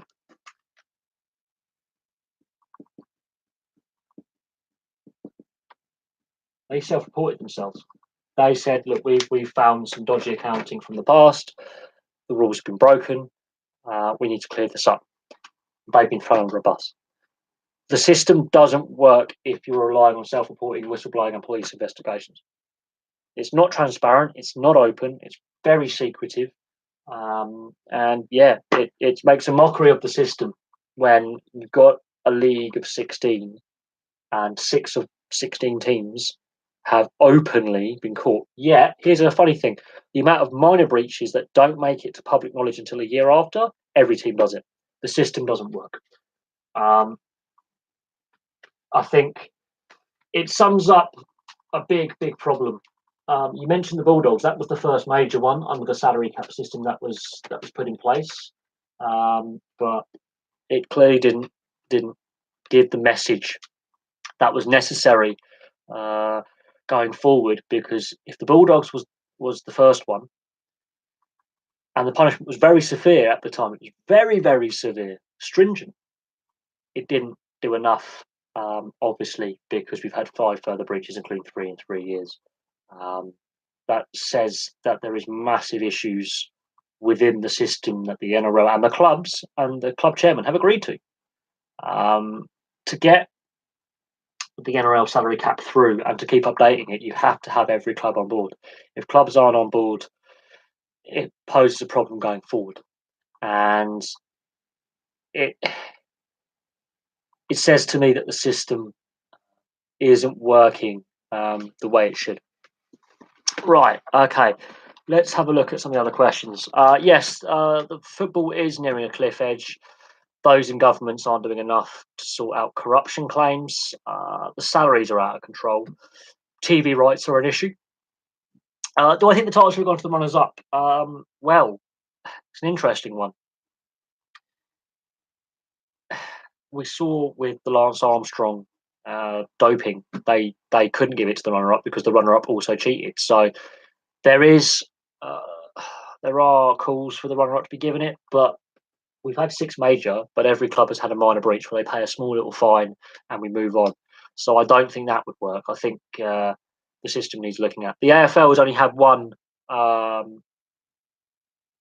couple of salary cap breaches now, both with Carlton and 2 years in a row. Let's get this a bit closer to the board. Let's see if that works. So salary caps are there for a reason. They generally work very well. But the NRL one is, I think, the most flawed salary cap that we have. It's interesting that there's only been one major Super League breach, and that was this year. That was an accidental administrative error, and they got a 2-point deduction and a fine. It's interesting. They seem to be softening their stance when it comes to the breaches, when it comes to handing out punishments. It varies from club to club. I think that doesn't help the situation. I think if we are to have a system in place like that, it has to work, and clearly it isn't working. But it's an interesting talking point. Should the titles have gone to the runner-up? Possibly, but the games have been played. Whether all the players knew that there was dodgy payments going on, time will tell. It'd be interesting to see what comes out after a lot of the players and administrators involved and coaches have retired, and they talk freely because their contracts are done there now. Average Joes. It'd be interesting to see what comes out as time goes on. It'd be interesting to see, what players reveal what. Someone will spill the beans on the Melbourne one, definitely, and what players knew what. And of course, I think with Parramatta again, it's going to be interesting to see, what further comes out of that, and Manly as well, because there was obviously a police investigation at the time. But at the end of the day, I think the NRL has other issues right now. The salary cap breaches that constantly keep happening, they are a problem. But I think it's the off-field behaviour in the NRL players and administrators that have been the problem in recent years. It seems, for some reason, rugby league seems to have a worse disciplinary record than most sports, and I do not understand why. We've seen individual sportsmen in, I think, every sport be a wally, absolutely. But for some reason, especially with the NRL and to a certain extent Super League, there appears to be this partying lad culture of drink and drugs that's in the background, and has been there for quite a few years. It's not a new thing. They're suddenly all taking cocaine and drinking themselves into oblivion and fighting in the street and getting involved with leaking sex tapes. It's not a new thing. It's an ongoing cultural thing that I think dates back to the 70s and the 80s. I think there is an issue there. And I don't know how you combat it. I don't. But I think there needs to be a more progressive and proactive way to communicate between clubs, the league administrators, the players themselves, and get fan groups on board and local charity. You have to get every involved party that is involved in a sport involved to work out why issues of player discipline and player misbehaviour and legal issues for players keep occurring every season. There's at least 3 or 4, and especially in this off season for the NRL, it's been highly damaging. Some of the things that have come out and have happened, and you have to look at the range of punishments. I mean, I'm going to try and do this as calm as possible because I'm actually getting a bit infuriated with the NRL. So Ben Barber. Now, I hope can you see that? No, you can't see the brown. It's too light. Okay, well, go for a darker colour. Right. Okay, that's not going to work. Just bear with me while I get pens. Sorry. So we've seen lately. You've got this.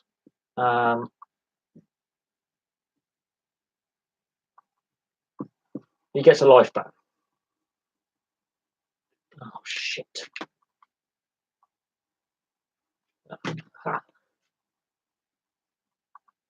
Yet he has not been found guilty of any criminal offence or charged at this time. This guy, Dylan Napa, is facing possible. He's facing a possible suspension. Yet we don't know what's going to happen with that. And the one I'm going to focus on because I think it's important because of the comments made by Todd Greenberg last month or the beginning of this month. And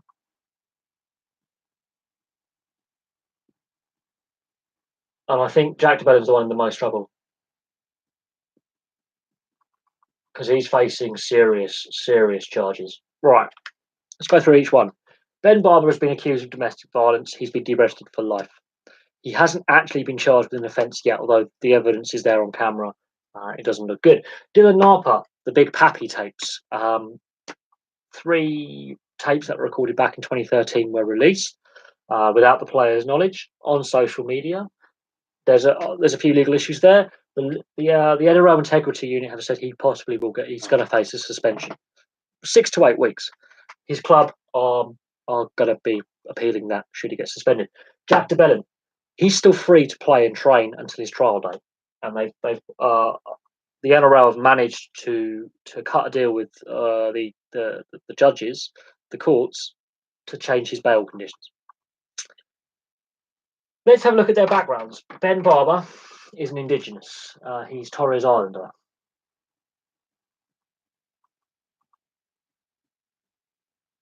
Dylan Napa is of a mixed background. I know that.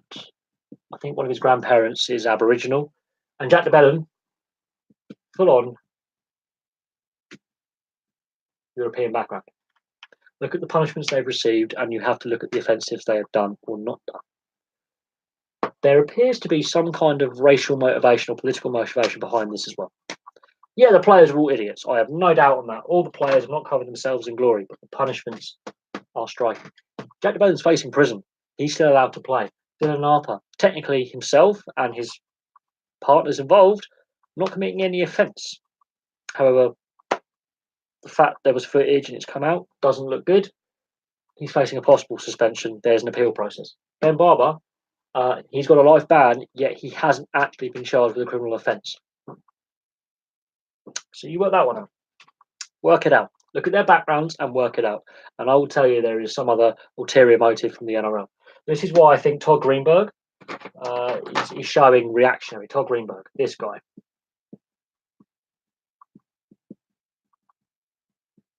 This guy came out and gave a statement after Ben Barber incident saying violence against women it's got to stop. We will take a hard line. And what's this guy done? What's this guy accused of? Doesn't look good. It makes his words ring hollow when one player who hasn't been charged with an offence under Queensland state law has not been arrested or charged yet, got a life ban, when this guy has been arrested and charged with a serious sexual offence, and he's allowed to play until his court date. That, for me, is double standards, and this guy is part of that double standards. because he's come out and said, no, this is not tolerated. Well, then it clearly is. So that's my view on the NRL at the moment in the off season. There's a lot of problems that the NRL have, and I don't know how the NRL combats these issues. I really don't. On the cricket side of things, because I know there's a cricket fan in here, England's defeat by the West Indies in that three Test series 2-1 highlighted some issues. England have issues. The victory over Sri Lanka was good, and obviously the India series and the Pakistan series, there were real signs there, but there's a lot of negatives, and there's still issues with England when it comes to cricket. Of course, we've got the Cricket World Cup coming up this summer, and it'll be interesting to see what happens with the World Cup. I think we know Chris Gayle is retiring from international cricket after the World Cup. It's going to be interesting to see how the nation buys in, how popular it is, considering that we're building up to the Rugby Union World Cup. And there's other sporting events taking place this summer that may overshadow it. Go away. So there are other issues. Joe Root. Joe Root handled that comment brilliantly. The thing is, you've got to understand culturally in the West Indies, to be openly gay is illegal in most countries in the West Indies. That's something that culturally these West Indians will be brought up with. They're very religious. They're either Christian or in Trinidad, mixed with Christian, Muslim, and Hindu. And under national law in a variety of countries, it's still illegal to be openly gay. So for a West Indian to give that insult, he's not going to get prosecuted for it. He won't. If you or I were to give that insult, that's seen as a hate crime where we are because of the law and the cultural upbringing that we would have had in the Western world. The Caribbean lags behind in certain areas of law. It does. It does. So I think Joe Root handled it very well. I think his leadership qualities as a whole, yeah, he's a weak captain. He's not the best captain he's ever had, but the way he handled that was brilliant. I think that's thumbs up. Whether sledging, verbal abuse still has a way. Oh no, the cricketing government body has. They have punished him. The ICC have come out and have punished the West Indian player involved. Joe Root's come out looking kind of good. I think the issues with sledging, I think we have to look at what happens on a field of play, not just in cricket, but in a variety of professional sport. Chirping is another term for it. Sledging's the cricket term. Chirping's the ice hockey term. Rugby union, it's banter. There are certain things said that shouldn't be said. We've seen Joe Marler with the Gypsy Boy comment about Samson Lee. So that was a racist comment. Rugby union, he got in trouble for that. We've seen some comments that have taken place in the NHL and other hockey leagues between the benches and on the ice that have been inappropriate. Some of them have been racist in the past. That's been an issue. I think sledging is it's going against, I think, the trend of social perception, possibly. What I find ironic is a lot of these cricketers are ambassadors for anti-bullying and anti-abuse charities. Sledging is a form of bullying. It is. Some of the things that the Australians were saying. I mean, this is where David Warner for me should never play cricket ever again. But I seem to be in a minority here. There is a line between sledging and outright inciting of a hate crime, and it's a very fine line, as you say. But I think sledging has had its day. There's the odd witty comment. Yeah, there is the odd witty comment, having a bit of a laugh. But I was at an ice hockey game last year between the Bracknell Bees and I believe it was the London Raiders or Basingstoke Bison, and one of the Bracknell players in his sledge said, "I'm going to effing kill you." When you saw the hate in his eyes, that was more than just a bit of banter. The next phase of play that they were both playing, he dished out possibly one of the nastiest body knee-to-knee hits I've ever seen. He actually aimed to injure the player. So there's been a some players react very, very badly to sledging. It's much like Eddie Jones when England were going through that really rough patch with Test match cricket, rugby, and he was giving all the verbals before games, and then the team were to lose badly. Um, I think the time and the place. I think it's on the agenda because of comments that people in the public eye have made, including sportsmen, on and off the record. And with what happened in the third test in the West Indies, yeah, Joe Root handled that very, very, very well. He'd obviously wound up the bowler because the bowler couldn't get him out, and the bowler said something he shouldn't have. And it's a cultural thing because in the West Indies, a lot of they may be small island nations, they may not be world powers necessarily. Hence, why the West Indies is a multitude of nations playing under one flag. But in many of those countries, it's illegal to be gay. You face lengthy term in prison for coming out as gay or engaging in a gay relationship. And we can debate, the laws around that on the other channel, but that's the stark contrast. It's a cultural thing. The Australian sledging, some of the stuff they were coming out with, there have been racial slurs against players of ethnic origin by Australians. We know it's David Warner towards Moeen Ali. It can't be anyone else. Referred to as Osama bin Laden. Yeah, that's pushing it. I think there's an issue within society at the moment with the heightened tensions and the division in society being more pronounced than they were 10, 15 years ago. We the combating of racism and homophobia and general stigmatization of certain ethnic groups or cultures or individual groups, you can't do it anymore. So I think sledging has possibly had its day. Whether the ICC and governing bodies of domestic cricket come out and say, I think enough's enough, we have to move on. I like atmosphere, I like a bit of edge in my games, but there is a point where you go, if I said that in the street, I'll get arrested for hate speech. And this is the dividing line. What is sledging now? Because you can come up with some witty comments, and I do it all the time at ice hockey matches. I come up with some of the wittiest chants that I could think of when talking about players of the opposition team. And even our own team as well. I've come out with some very witty one-liners and witty, humorous comments and chants. And then it goes beyond funny, witty, and a little bit tongue-in-cheek to then outright incitement to hatred. And it's not a fine line. It's yes or no. I think with what happened with the Australian ball tampering, what came out about the actual culture in that dressing room and the toxic nature of the attitudes that certain players had. David Warner. I keep mentioning this guy. This guy possibly is the most hated man ever, I think, to play the game right now. He's been involved in assaults outside of the game, racial slurs, homophobic slurs. This guy does the whole lot. This guy is a hypocrite and a sick joke. He is a joke. The guy is vile. He's one of the best cricketers, skillful. Skill wise, yeah, he's a brilliant, he's skilled player. But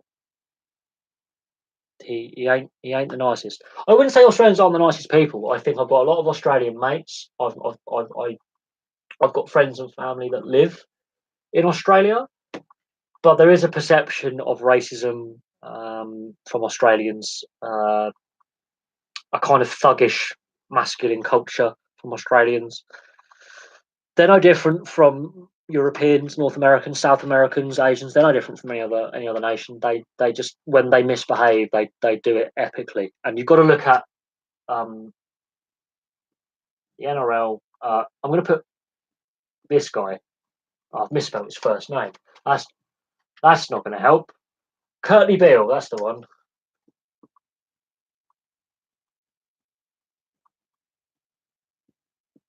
I'm going to put Ben Cousins because he's from. I know a lot about his issues. You've got to look at. And Israel Folau.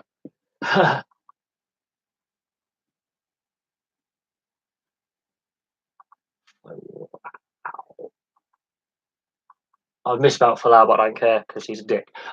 He is a dick. I'm not gonna. The NRL has had, as I mentioned just earlier in the live stream, the amount of issues the NRL's had with player misbehaviour. It is plain to see. It doesn't matter if they're white, Aboriginal, or overseas players.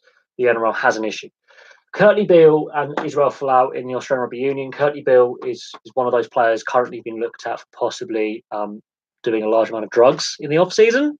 Yeah, Curtly Beale is all. He's also made sexist comments, and there's been alcohol-related incidents with Curtly Beale. Israel Folau, his homophobic comments and his views about, again, sexuality. Ben Cousins in the AFL. So this is Rugby Union.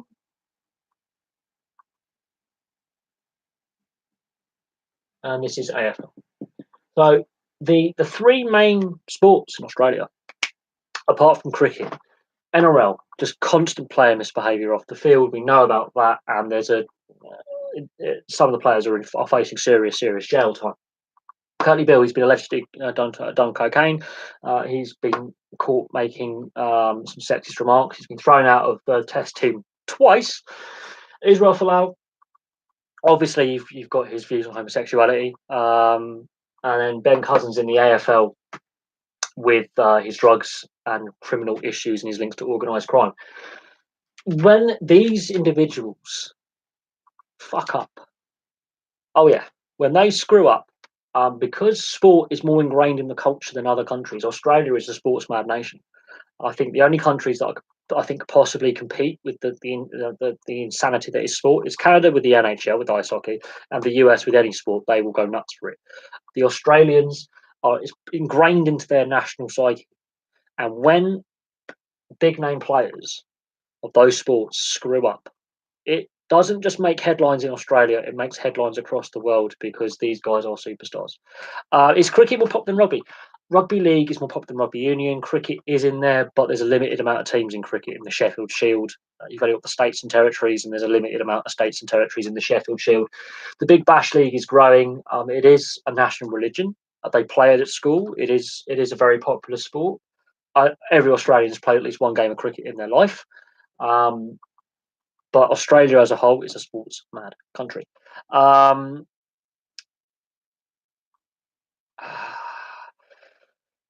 Again, on the sledging side of it, Israel Folau came up with his homophobic comments. Ben Cousins, and of course the peptide scandal. I'm going to put that in there.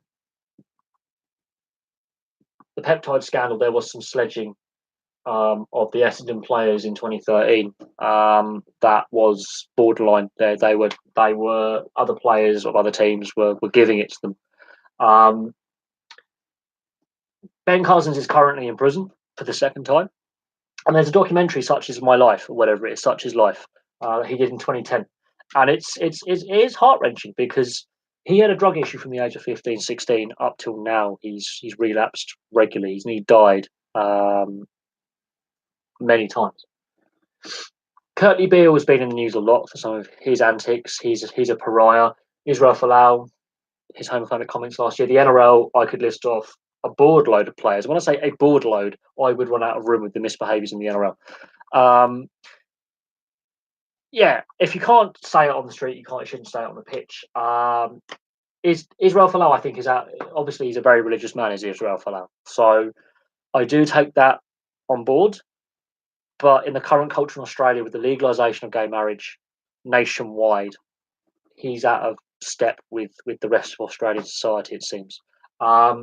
But I think the peptide scandal is the closest you're going to get to borderline sledging in a sport outside of cricket. I mean, this was when it broke in 2012, 2013, Essendon. There's images of opposition players taunting the Essendon players about doing injection kind of like that because there was steroids involved, and it's a complicated situation. I suggest you read up on the peptide scandal in the NRL and AFL. It's a very complex situation. There's more still coming out about that, but that was as on the line you could get, and I think players overstepped that line multiple times. And do they probably regret it now?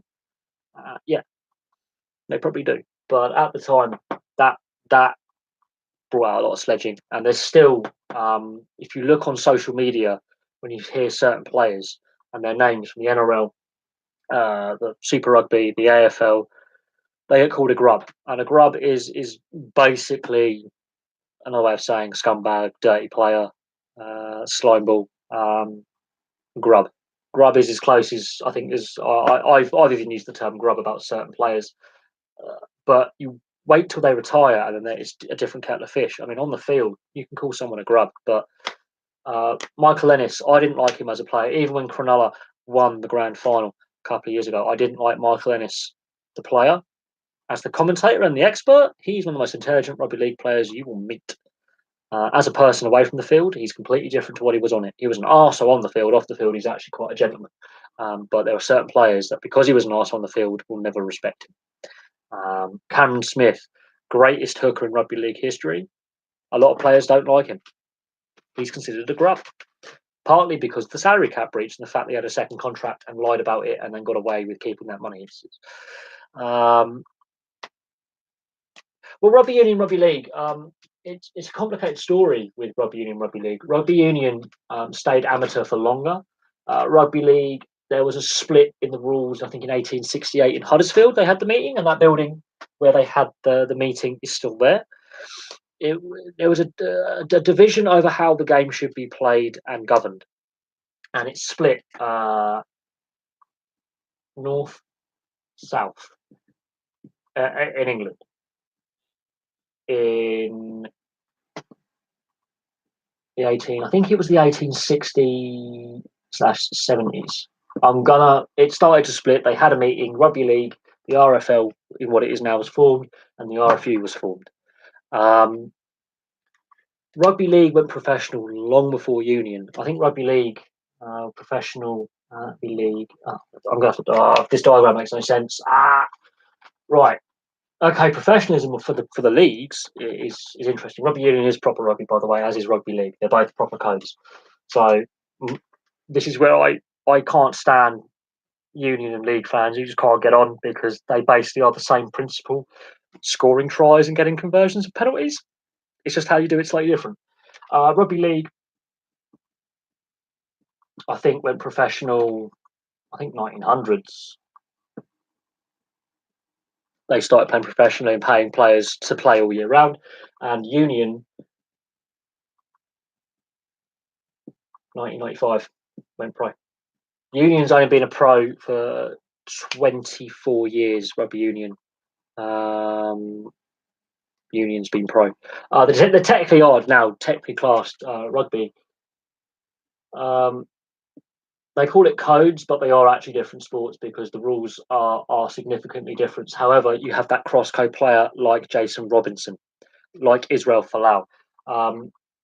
Also, AFL was in here as well. AFL comes from both league and union, and Gaelic football. And we've got to remember, Gaelic football is in here as well, and that feeds into that. And then you've got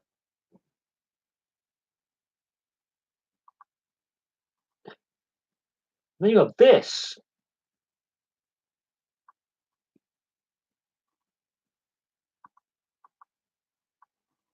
And for the Yanks, yeah, that. They all link in together. It's all really messy.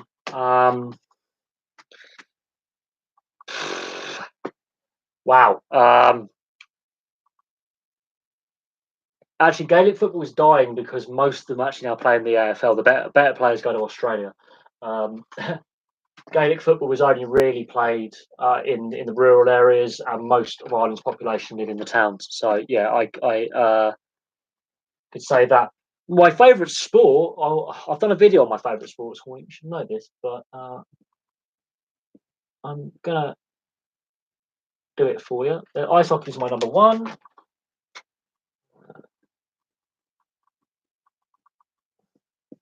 And I have come to this decision over many, many years. And it's a difficult one. But at club level, that international level, and bearing in mind I have played 3 out of my top 4 sports, so it's difficult. Ice hockey is well ahead. league and Aussie rules for club level, rugby union at international level. So it's sort of very close. And then thing in the red, that's rugby league and Aussie rules AFL. Rugby union, and I'm going to say this, oh God, shit. That's club, and that's, oh shit.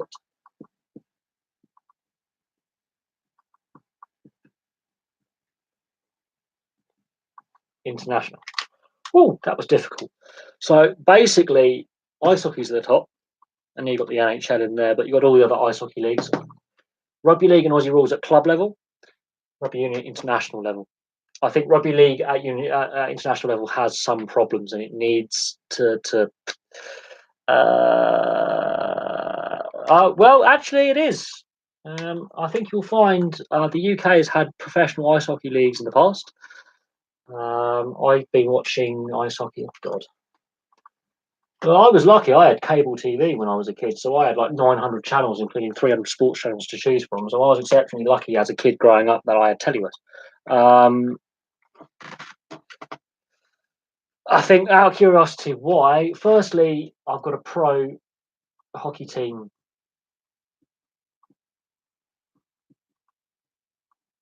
in my hometown,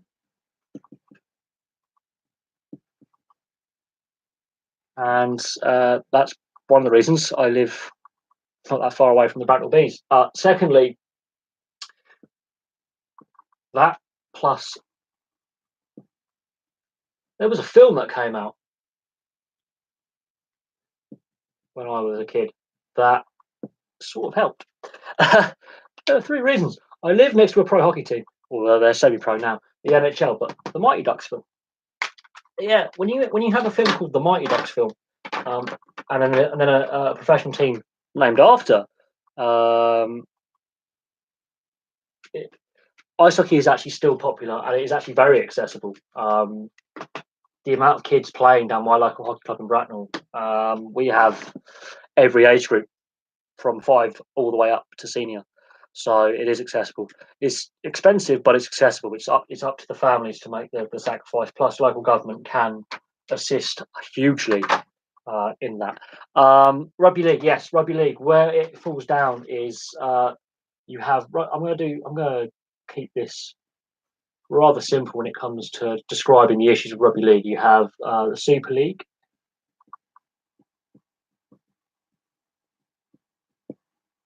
Plus the 2 leagues below, you have the NRL,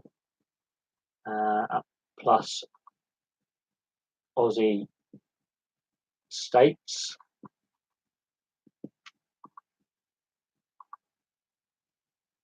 Super League plus. Yeah.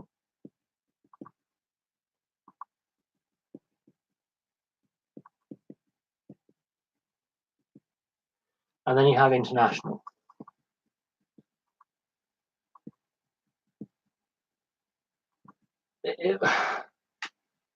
There are regional rugby leagues such as the French and Papua New Guinea. Super League, NRL, and international. Guess what they have?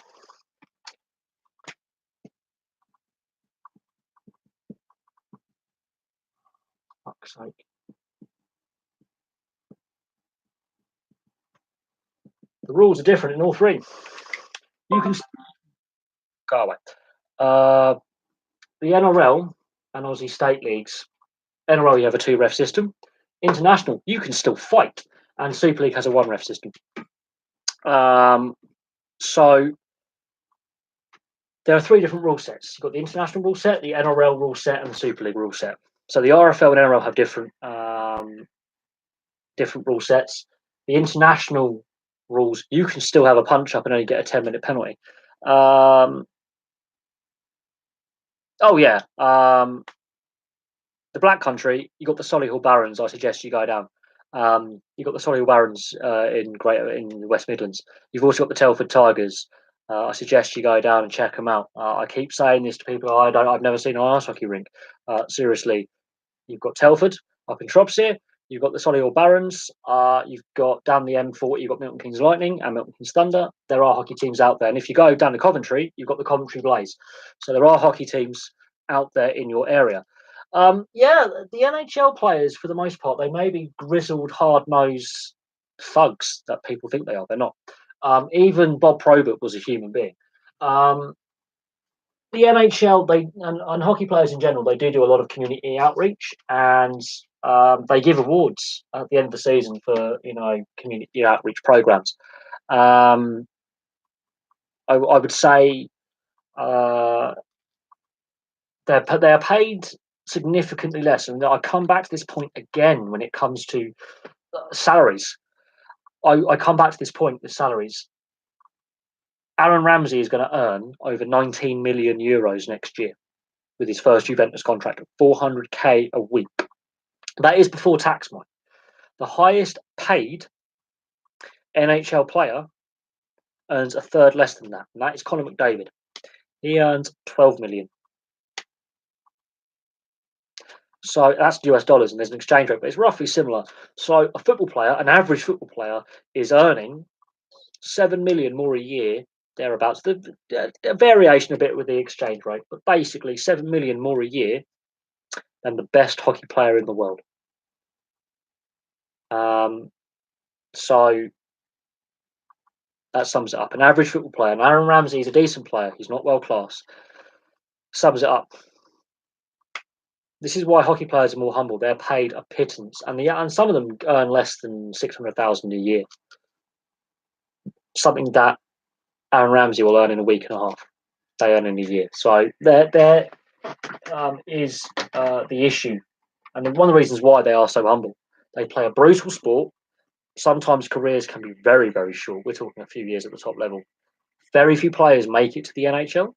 Out of all the professional players, I think about 5% end up playing in the NHL worldwide. To get there, that's why you see so many Canadians.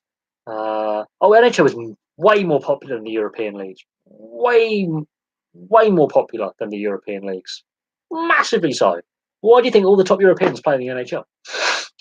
I think, I think you misunderstand, because the NHL doesn't have a big media presence in the UK. Does not mean it's not popular. I do suggest you go down to the Solihull Barons, Telford Tigers. If you know about the Nottingham Panthers, you know something. Coventry Blaze, another local team to you in the Black Country. Peterborough Phantoms. All we've got to do is just go to Cambridgeshire. It's not that far from the Black Country. You've got the Bristol Pitbulls, Swindon Wildcats. If you want to go a bit further south, you've got Guildford and Bracknell, and they've got the Elite League and you've got the National League. You will see jerseys from all over the NHL and Europe. I've seen jerseys from the OHL, which is a Canadian Ontario Hockey League, from the Mississauga Ice Dogs. I've seen SPHL, which is the Southern Professional Hockey League, which is in the redneck states of the US. I've seen jerseys from there. I have seen KHL jerseys. I've seen jerseys from every European league at a British Hockey League. I've seen jerseys from the NHL. There is a fan base here, but it's underappreciated by the media. The media coverage is poor, but the NHL is the most popular league in the world. There are plenty of British. I'm not the only YouTuber in Britain to do the NHL. There's Odd Man Rush. He's from Nottingham, I believe. Oh, the NHL can. It's to do with the TV rights. In Canada, it's more popular than any other sport in Canada. The US, it depends on where you are. If you're in the northeast of the US or the LA metropolitan area, yes, it's very popular. Midwest is where it struggles, but it's to do with the TV rights. There is no universal TV rights. There are multiple carriers of the NHL, but there's only, I think, 4 teams that are making a loss. So, oh yeah, definitely with the way the Premier League has been run and the ticket pricing, this is the key thing. Your average ticket price for the Premier League compared to your average ticket price for the Elite League there's a massive difference. Massive difference. Away ticket prices are a big, big problem. I think with the way football's going, with the amount of football teams that are basically bust, and the issues that football has, I think we're coming to a crisis point. I really do. I think I do believe it could, if it was given the right investment and the right growth and the right media coverage. Absolutely, any sport can do it. You have to look at the viewership figures for the Olympic final in 2010 in Vancouver. Bearing in mind we're on the other side of the world, the Canadians versus the US, they got the highest figures for a non-British based sport that year. So yes, I do believe, honestly, that given the right kind of advertising, the right TV deal, the right media rights, the right public relations, yes, it can. The issue is at the moment finances, and if you were here at the beginning of the live stream, we did discuss issues with finance. Bearing in mind that was 2 hours ago, so you want to rewatch this, but I did discuss it. I got asked some questions about it, and we can discuss the issues with British ice hockey are league structure and from season to season. Um, we're on our third professional top tier league in my lifetime, and our sixth professional league in British hockey history. In the 50s and 60s, there was a professional league, and then it became completely amateur until 1996. And then we've had three professional leagues go out of business since then for various reasons. But now we have the Elite League, and there's a semi pro league and the National League. I do think um, with the growth in the sport that we've seen, which was very similar to the mid 90s, but with more British players playing, it's more sustainable. When I was a kid and it was the Super League days, at one point there were only 4 British-born or registered players playing in the Super League in one season. So that was an issue that was there. Was there were too many overseas players. Now there's far more British players. Liam Kirk has been drafted by the NHL, the Arizona Coyotes last summer. He could play a couple of games, and that would be a massive step for British ice hockey. He's more of an AHL standard, but the way he's doing it, the Peterborough Petes in the OHL, he's doing exceptionally well, and his point production is going up week on week. He's scoring goals, he's creating goals, and he's ripping that league to pieces. So I can see him getting a call up to the ECHL, possibly AHL this season in the playoffs, or the run into the playoffs in the affiliate leagues. And possibly a call up to the NHL at some point if there's injury or suspension for players as a depth player. If he only plays one game or plays 100 or 1,000, it doesn't matter, because the percentage of hockey players that make to the NHL from all draft classes is so small. Some draft classes, we're talking about 4 or 5 players play in the season they're drafted, and maybe 15 play the seasons following. And this year's draft class is not as strong as the previous 3 years. So he has a greater chance of actually making it to the NHL and some of the players coming through behind it. But yes, there is more young British players playing in the professional elite league now than the Super League ever had. So the Super League has had some positive impacts down the line.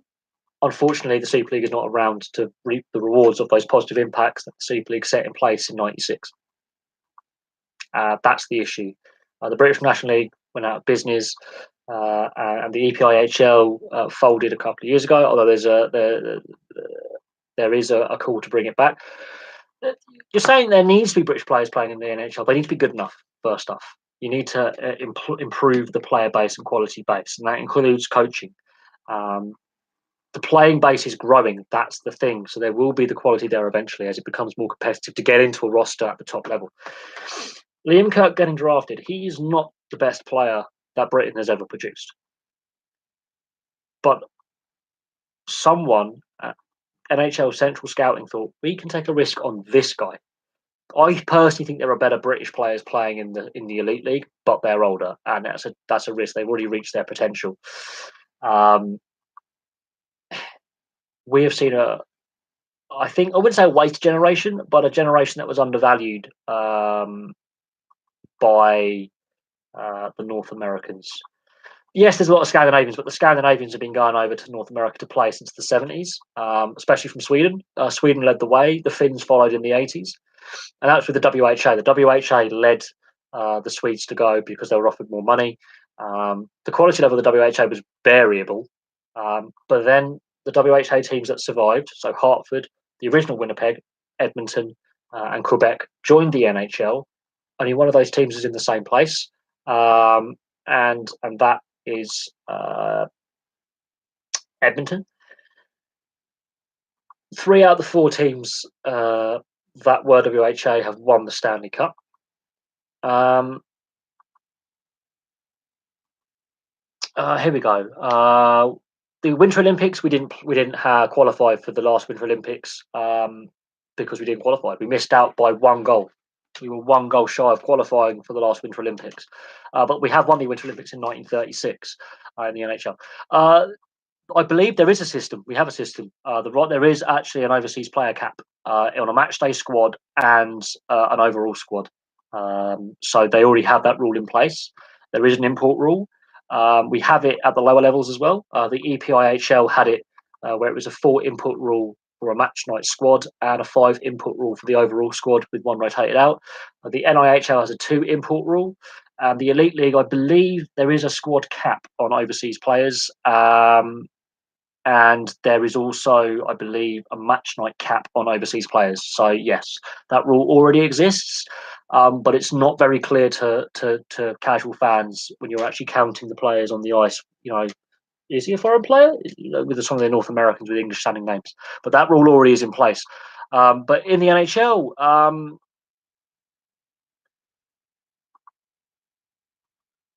they don't have to play British players because it's an open draft system.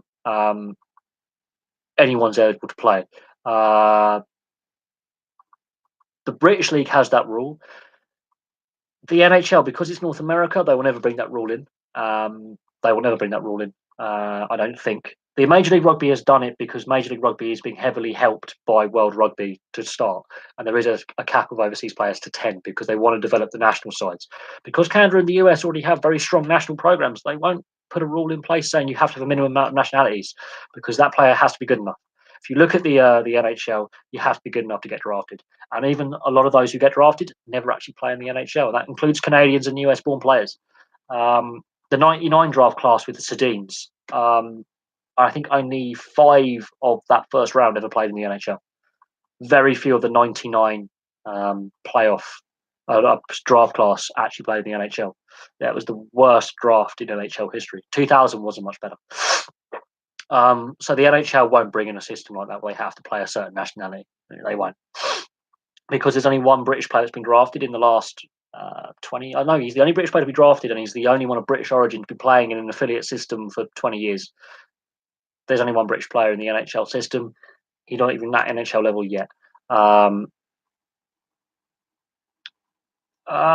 Kirk has done exceptionally well. But I would argue there are better British players out there. They're just over the age of 25, and then you don't normally draft players over the age of 25. They're normally free agents, and that's normally a massive risk because you've already peaked by that point. But the British leagues do have an import rule because of the failure of the Super League. The Super League has left some lasting legacies that are positive. There is an import rule to try and keep costs down because the import players generally cost a bit of that, which money is an issue. And because of that import rule, there are more British players playing. A lot more British players playing. And that can only be a good thing. The quality level, I think, has improved. The refereeing level needs to catch up. That's what's, I think, damaging British ice hockey going forward. Is the officiating is absolutely shocking. I don't know how long. I think the officiating needs to be. I think the NHL could help more with European leagues because they do draft our best players, and that's not just the UK. That's every European league. The NHL could give something back to the European leagues where they are drafting the best European players. Absolutely, there is the money in the NHL to do so. But their way of giving back is to play regular season and pre-season games in Europe. I think they need to give a financial contribution to the leagues they're drafting from to compensate for the best players going to North America and help with further development of players to replace those players that have gone to North America to play. Otherwise, they do risk the KHL gaining traction in Europe, which most of the European leagues don't want. They don't want the KHL encroaching further westwards. And that's a big debating point because there's a Finnish and a Latvian teams playing in the KHL. The Prague team pulled out of the KHL, citing many issues.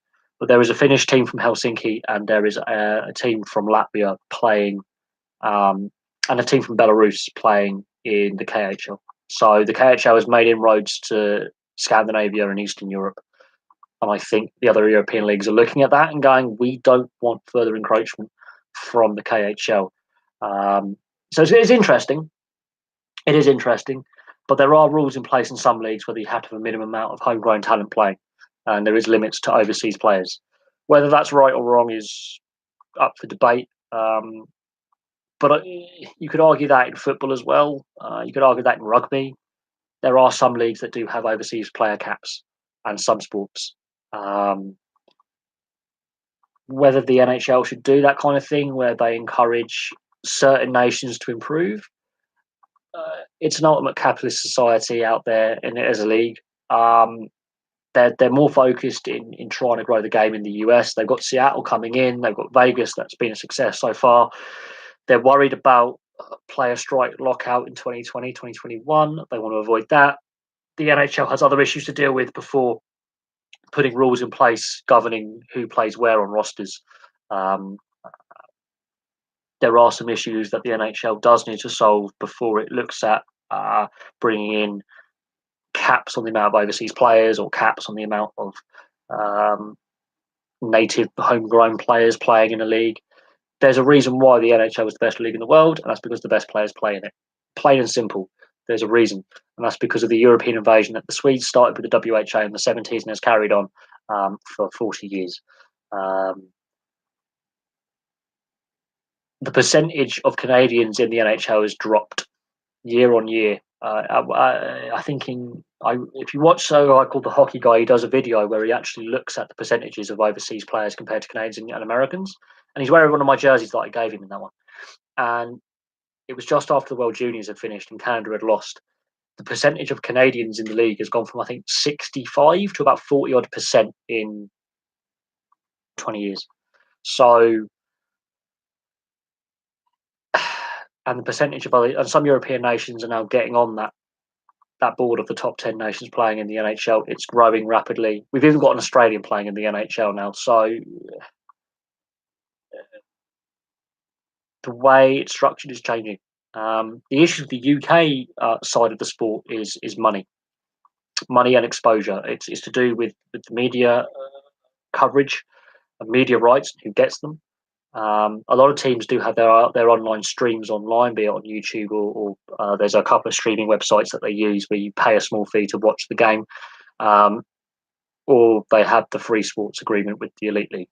So it is a niche market, but it's growing. There's a reason why a major sports channel network has bought the rights and is happy to show the games and has agreed a 3-year deal with the option to expand that deal and the amount of games shown.